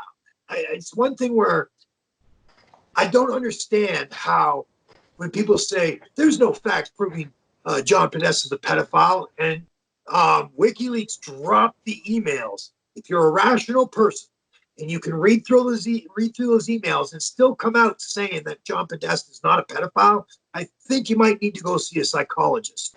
I mean, his emails are there public for everybody to see. And yet these people that try to say, oh, yeah, you're just a tin foil hat wearing son of a bitch. There's no way he's a pedophile. I don't know what else to say. The emails are there. You can read them for yourself. You know what I mean? It's incredible that people, and I think that's something that Q may be distracting critical thinkers from. Critical thinkers are always looking for little bits and pieces of information that they can acquire. And I think when Q drops a little piece, it keeps the critical thinkers distracted as they examine the facts or the information that Q drops. And Chris Korbelik wanted me to ask you why you do your audits at your local post office when their employees are low level and don't have anything to do with the operation of the government. Well, it's one of those things where they work for government. They are government employees.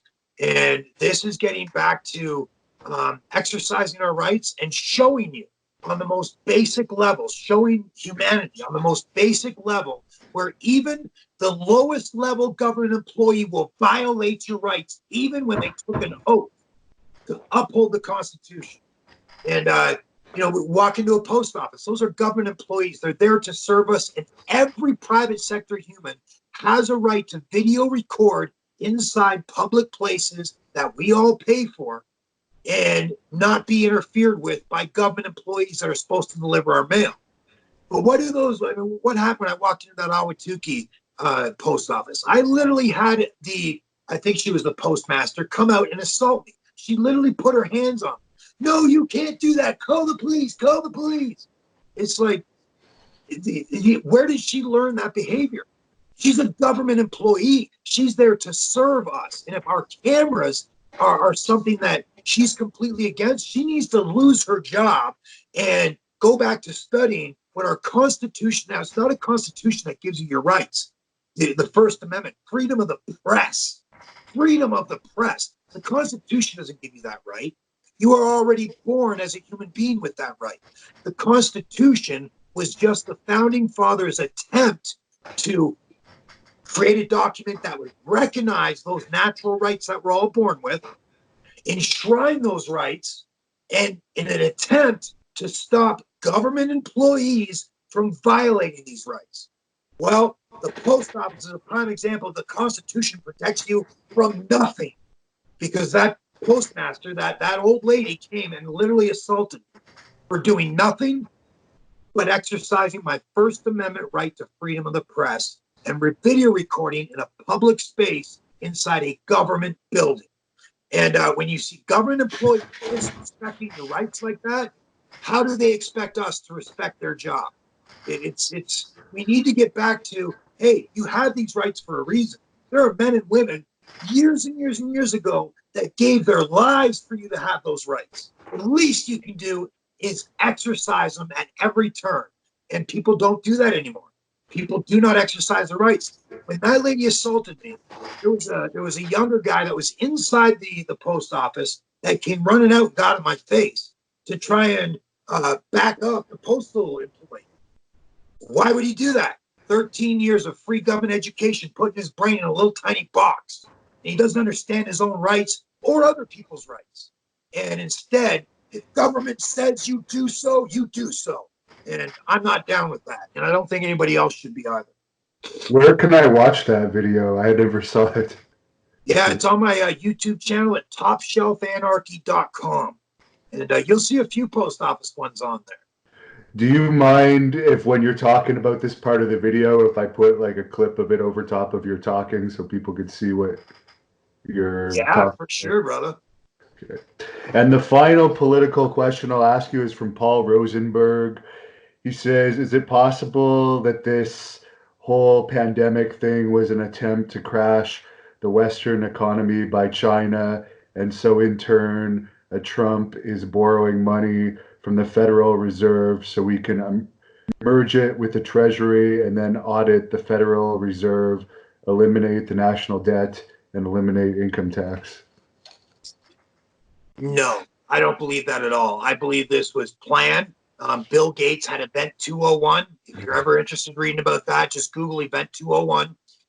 Bill Gates and his foundation are for population control, along with these global central bankers. They're using vaccines to accomplish that. They also, in Event 201, literally described, this is back last October, literally described what is factually happening right now. And so I think this was completely planned. The Federal Reserve, the central banking cartel of Europe, partnered up and found very corrupt local bankers here in America, one of them, J.P. Morgan. They funded his entire local bank here to become a big bank in America, which made him powerful, made him connected with politicians.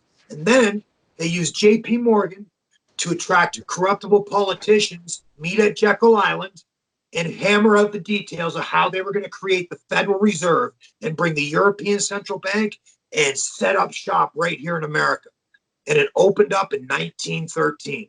Since 1913, they've been printing money out of thin air. Now, At first, the deal was, okay, we'll allow the European central bankers to print the money that we all work for, but it's going to be backed by gold. Okay, as long as they get set up shop, they can do with that deal for a while. Then in 1971, Nixon removed gold off the U.S. dollar.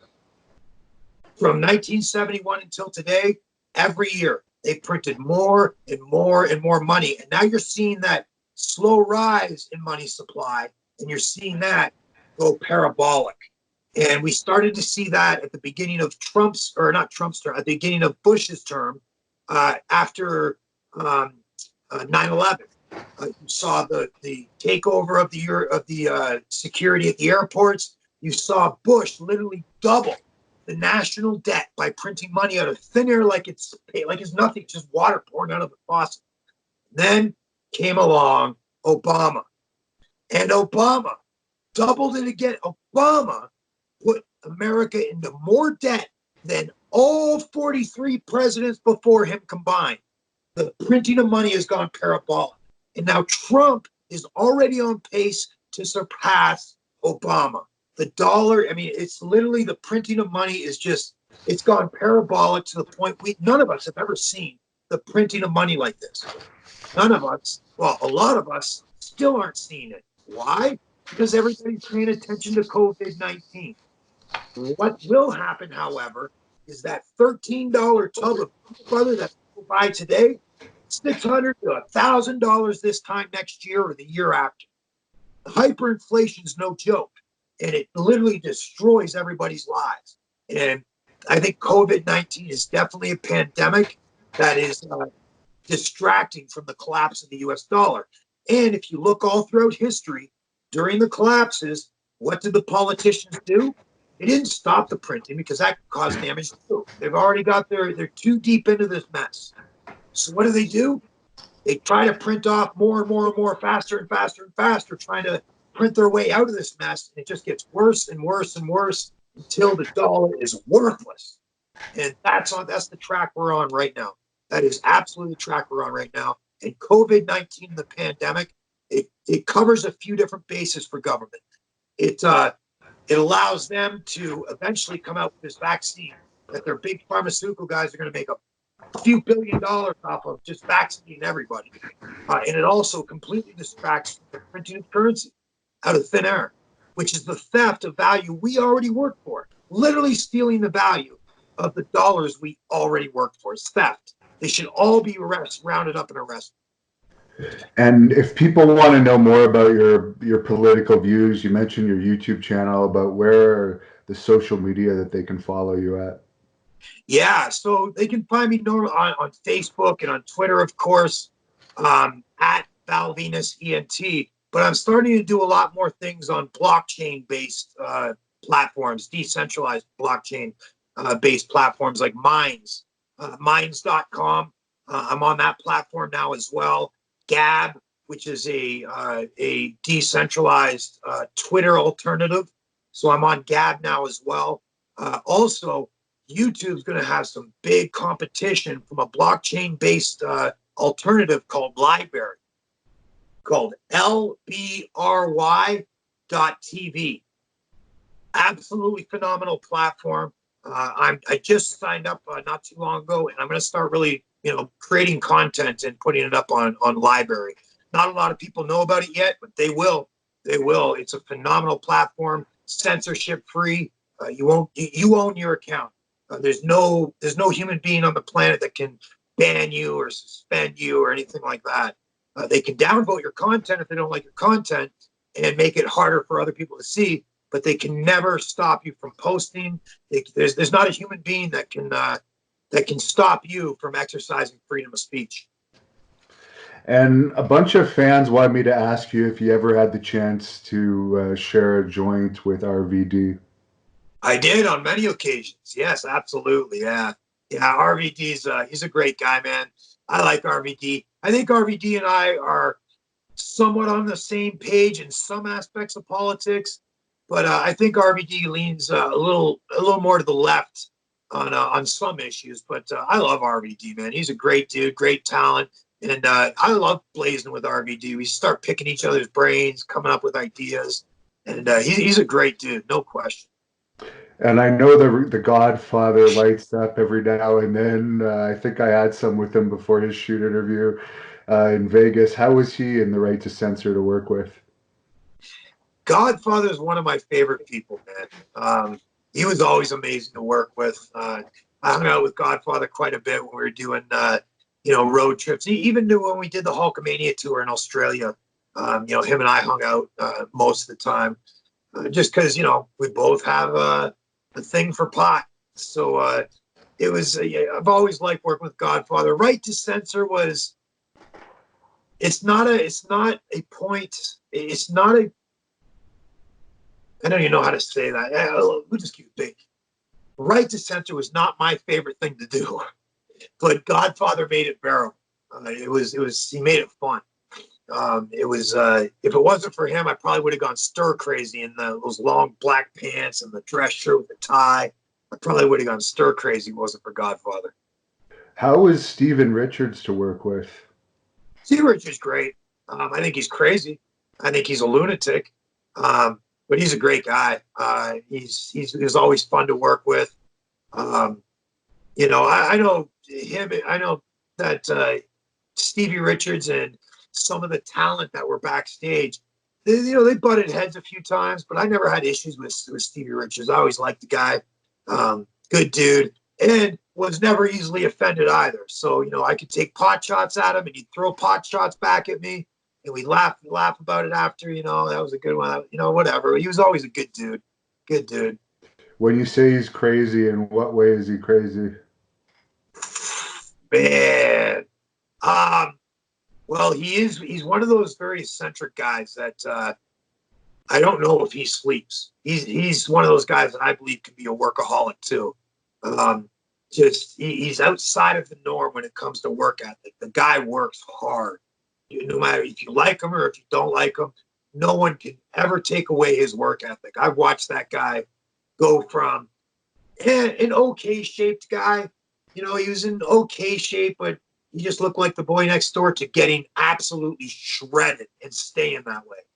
And he's one of those guys that when he sets his mind to something, he doesn't stop. He gets possessed by it. He sets a goal and he does not stop trying to achieve that goal. And that's something that I admire in humans. I admire humans that can set goals and they don't care what stands in front of them. They're going to work their asses off to meet that goal. And that's always something I look to for inspiration. So Stevie Richards, he's crazy in the sense that his work ethic is what I would consider crazy. He doesn't stop. He keeps going until he reaches whatever it is he's trying to achieve. And what about Ivory? She seems like a sweetheart. Ivory is a sweetheart. Yeah, she was always really cool, man. Never a bad thing to say about Ivory, man. She was a hard worker, tough as nails. I watched Stevie Richards. We were in the ring one day, and everybody's just goofing around doing their thing. And Stevie and Ivory started kind of shooting on each other a little bit. And at first I go, we've got a little Greco-Roman going on here. And all of a sudden I turned around and I see Stevie Richards with Ivory way up in the air and just spine busters her, slams her through the mat. And her legs went ping. And Stevie Richards was right on top of her in the middle of her legs. And she hit so hard that I was like, oh my God, what the hell? And she didn't stop either. She didn't sell it. She kept on going. And he drove her through the mat. Ivory is tough as they come, man. She's tough as nails. That's one thing I think a lot of people look at Ivory and go, oh, she's a pretty woman. She's gorgeous. She's beautiful, blah, blah, blah. I think Ivory's beauty may have distracted from the fact that's one tough bitch right there. She was tough. Just the fact that she no-sold that massive spine buster from Stevie Richards was impressive, and kept on going too. They kept rolling around afterwards. It was pretty impressive. And of course, Bull Buchanan was also part of that. A lot of people forget. Why didn't he ever make it further? He had a top body, but we never really heard from him after that. Yeah, it's a good question. Bo Buchanan was a great guy too, man. He was a decent worker. I wouldn't say he was the best worker in the world, but yeah, he had a great look.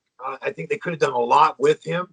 Uh, I don't know. I don't know why WWE didn't use him. I think it depends on who's on the writing staff. If you got guys that are on the writing staff, I mean, they're all looking at talent as well and seeing who they could create storylines for. And I think when they looked at Bull Buchanan, I think they kind of gave him more of the. It kind of reminds me of the boy next door. It's all jacked. And can you make money with the boy next door? Maybe, but I can't think of ways you can do it because who's going to pay really to see the boy next door? You want to see something that's um, different, something that's intriguing, something that's now that's not to say they couldn't have, but I think he would definitely have had to have changed something that would have made him stand out. I think that's what the issue was. He didn't stand out from this small pond of talent that's infested with talent. It was hard for him to stand out and really be something that was different because he had the body, he had the looks, he had decent, basic good wrestling skills that you could definitely get by with, and he was a hard worker. So it was a matter of coming up with something that would have been captivating for Bull Buchanan, and that never happened. No one ever came up with something that would have been captivating for the fans. Ultimately, it's what the fans. You're trying to separate the fans from their money, and you want them to feel satisfied that they did give you the money after they're done watching whatever it is they're watching. And I don't know if Bull Buchanan would have satisfied the fans being just Bull Buchanan. I think he would have needed to come up with something quite a bit different. Now he looks like a guy, I don't know him personally, that may have taken some performance enhancing stuff here or there. What's your views on WWE? I guess they allow testosterone replacement therapy and possibly human growth hormone now, but they steroids in general are banned, I guess. Yeah, it's one of those things where um, it's a private company. They can make any rules they want. And, because it's a private company, I don't have to agree with the rules. I'll support them making the rules they want. That's just the way it is. It's their company. If it was my company, I can tell you what I would do. I would definitely have a wellness program, but I wouldn't ban steroids. I definitely wouldn't ban pot. Um, but I'd also be open with the guys and say, hey, listen, um, if you are wanting to take these performance enhancing drugs and you think that's going to make this company money, and we can make that happen, then let's get you some of the best doctors that we can afford to make sure you're doing it safely. To me, government again has demonized something that when a human being decides they want to do something that's not going to harm anyone else, they should be allowed to do it. They should have the freedom and the liberty to do it. And I think the rest of us, and of course, they're going to do things that are going to benefit them or that they think are going to benefit them. They're not going to do something they know is not going to benefit them. I don't think any human in the world would do that. So if somebody says, oh, I want to have a bodybuilder-like physique because I want to go compete on a stage somewhere, well, hey, in order to get a bodybuilder physique, you need to use steroids. And I think criminalizing that or banning steroids, it's not going to stop steroids, number one. And number two, it makes it more dangerous because now you're relying on the black market to supply those steroids, and they're not getting the medical help that maybe people want, need, and desire. And so I think being more free and more liberty, yes, hey, that guy uses steroids. He's under professional medical care and he makes money doing with what he's doing. He made that choice. Let's enjoy what he's created for himself. Fans of bodybuilding, and I'm one of them. I don't want to go to a bodybuilding show and watch the boy next door sit there with his skinny ass little six pack. I want to see guys that are jacked and freakish looking, and that takes steroids to do. I would prefer it if they did it under medical supervision and not rely on dirty black market steroids. But most people think that's cheating or whatever. And I'm all for sports that want to go completely natural. We showcase natural athletes. We test them. We make sure that they're on nothing but just natural foods or whatever. And then you can have a competing company that says, hey, our guys do engage in performance enhancing drugs, and let the customers decide which product they want to deal. And quite frankly, I'd probably go to the steroid bodybuilding show to watch those guys. And I don't think many people would disagree with me going over to that one to spend my money. Now, I'm not asking you this from personal experience, but because you wrestled in Mexico extensively, is it true that you could just walk into a pharmacy at Mexico and basically ask for whatever steroids you want and just get Oh yeah, them? oh yeah, oh yeah, oh yeah. And I did it. I did it. It was one of those things where not all pharmacies, but if you go to 5 of them, you'll find one that'll be like, yeah, sure. I had one when I went to get some testosterone, and I walked in and said, "Hey, do you guys have vials of testosterone?" And they were like, "You need a prescription." And I showed him $20 US, and he goes, "That's good enough." So it That's is what funny. it is. What I mean? Because I do remember in Puerto Rico, you could get, I've never been a pain pill guy, but you could get as many pain pills as you want there without a prescription. Yeah, And somas as well were a big thing down in Puerto Rico. Um, those pain pills, man, man, those things are bad news. They've killed a lot of our friends, man. And obviously, being an anarchist, I would never want opiates banned, because the reality is they kill pain very, very effectively.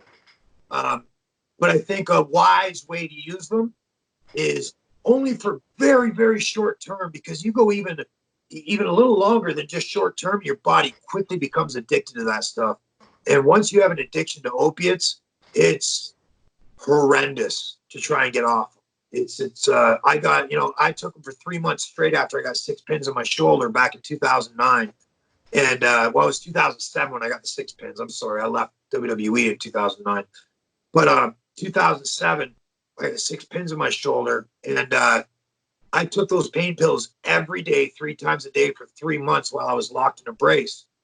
And I was only getting an hour of sleep a night, 15 minutes here, 20 minutes there. I had to sleep in a recliner. It was just constant throbbing from those 6 pins in my shoulder. And the pain pills dulled the pain enough to where it made it bearable, and I could get a few minutes of sleep here and a few minutes of sleep there. At the end of 3 months, I woke up in the recliner one morning and I went, whoa, I slept all night. That's incredible. I hadn't slept all night in 3 months. And then I started thinking, I don't feel any more throbbing in my shoulder. The pain went away. It feels like somebody just flipped a switch. And finally the pain went away and I slept all night. So I didn't take a pill that day. And the very next day, I was only on for 3 months. The very next day, I was in the fetal position, ice cold, but covered in sweat. And of course, coming out both ends. And that lasted for 2 weeks, man, those withdrawals. And it was one of the most horrific times of my life. It's I feel so deeply for people that are going through opiate withdrawals, man. And I completely understand how it's very difficult to go through those withdrawals and not just take that one pill just to end the withdrawals for a day. And of course, once you take that pill to end the withdrawals, you're starting them all over again. And and of course, if you can't get through the withdrawals, that's really where the addiction is. I think a lot of people get addicted because it kills the pain and it does give them euphoria. But after a while, everybody starts to feel, okay, I'm addicted to these things. I don't want to take them. But if I stop taking them, I get deathly ill. And I think it's the fear of getting deathly ill that just keeps people taking them. I don't want to go through withdrawals today. I'll do it next week. I don't want to go through, they just keep kicking the can down the road. And of course, we all see where that leads. It's yeah, if I get pain, I just smoke a joint now. And I'm not going to say pot kills pain at all. It does dull it down. But what it does do very effectively, it changes your perception of pain. You don't care that it's painful. And the good thing with that is you can still feel the pain. So you can reduce your range of motion so you're not causing more damage because you can feel the pain. With opiates, it kills the pain so much that you start, your range of motion just goes right back to normal, and now you're causing more damage. So I think there's a benefit to pot on many different levels, and not so many benefits to opiates. For the shoulder surgery, was that an overuse injury that had just piled up, or was that something directly from a match? So it's one of those things where this is how the doctor described it to me. How it happened, I was in Europe. We were doing I believe it was a 3-week tour in Europe. And I took just a normal flat back bump like I've done a million times beforehand. And I felt my shoulder go pop, pop. First time it's ever done that. Never had an issue with my shoulders. When it went out, when it came back in, it sliced all the tendons. And so when I got back to the States and I went to Dr. Maddox out here in Glendale, Arizona, they sent me for an MRI, and he started to tell me that years of doing heavy weights behind my neck for military press frayed the tendons in my shoulders. And it frayed it so much that they were all hanging on by literally a string, which I knew I had a little bit of ache and pain in my shoulder, but it never felt out of the ordinary. But apparently when it went out and came back in again, it was already, all those tendons were only holding on by a thread. And that was just enough to pop them all off. And so, that's what I was told by Dr. Maddox. And so military presses behind the neck, maybe not so good for your shoulder tendons. Have you known anyone that's... He said I should use dumbbells and do them to the front. And I did them to the front as well, but he says don't do them to the back anymore. And so I stopped doing them to the back. I know they've got a stem cell therapy place in Phoenix. Do you know any wrestlers or anyone personally that's had that? Because I've heard it's been helping some wrestlers without surgery. Yeah, I haven't looked into it too deeply. I know RVD's had the stem cell therapy done. Ken Shamrock has. I'm not sure exactly what it does or how it does it. Something I'm definitely interested in learning about, though, for sure. They seem to have gotten decent results from it. So I heard Kevin Nash. I haven't talked to Nash about it, but I heard he was also, he also got stem cell therapy. I believe he had it done in Phoenix too. And Dan Severn too, who also lives I saw Dan Severn. Dan Severn. Saw him, what was it? He came by the shop about a year ago, I guess. And he's in the CBD business now, Yeah. He's really good with it, yeah. Yeah, I never would have expected him to join the club. Even Bob Backlund. I've seen a news report. Bob Backlund takes CBD before he works out now. Yeah, it's a great cannabinoid. But yeah, you're right. I never, ever, ever would have imagined that Mr. Straight-Laced himself, Dan Severn, would get involved in the CBD industry. But facts are facts. You can only ignore facts for so long. And cannabis has some phenomenal medicinal properties to it. CBD is just one of those. And, people can demonize cannabis all they want, but that plant is probably one, well, no, not probably. It is the most useful plant mankind has available to them. And it's only a matter of time before I think somebody as straight-laced as Dan Severn finally, let's face it, that guy's straight-laced as straight-laced can be. And for him to come out and say CBD is a great product, it's natural, non-toxic, and it's a phenomenal anti-inflammatory. For him to come out and say that, it's inspiring because you start to see people that would have been anti years ago. And now they're starting to accept the facts for what they are. And now they're promoting those facts to others as well. And the facts are CBD is a phenomenal anti-inflammatory, and it's great for a lot of different conditions. And better than anything the pharmaceutical companies come up with for anti-inflammatories, that's for sure. Now, when you say anti-inflammatories, is that from rubbing it directly on the infected area or just taking it in however you're going to take it? Both. Whether you take it internally or you turn it into a cream or a pain rub.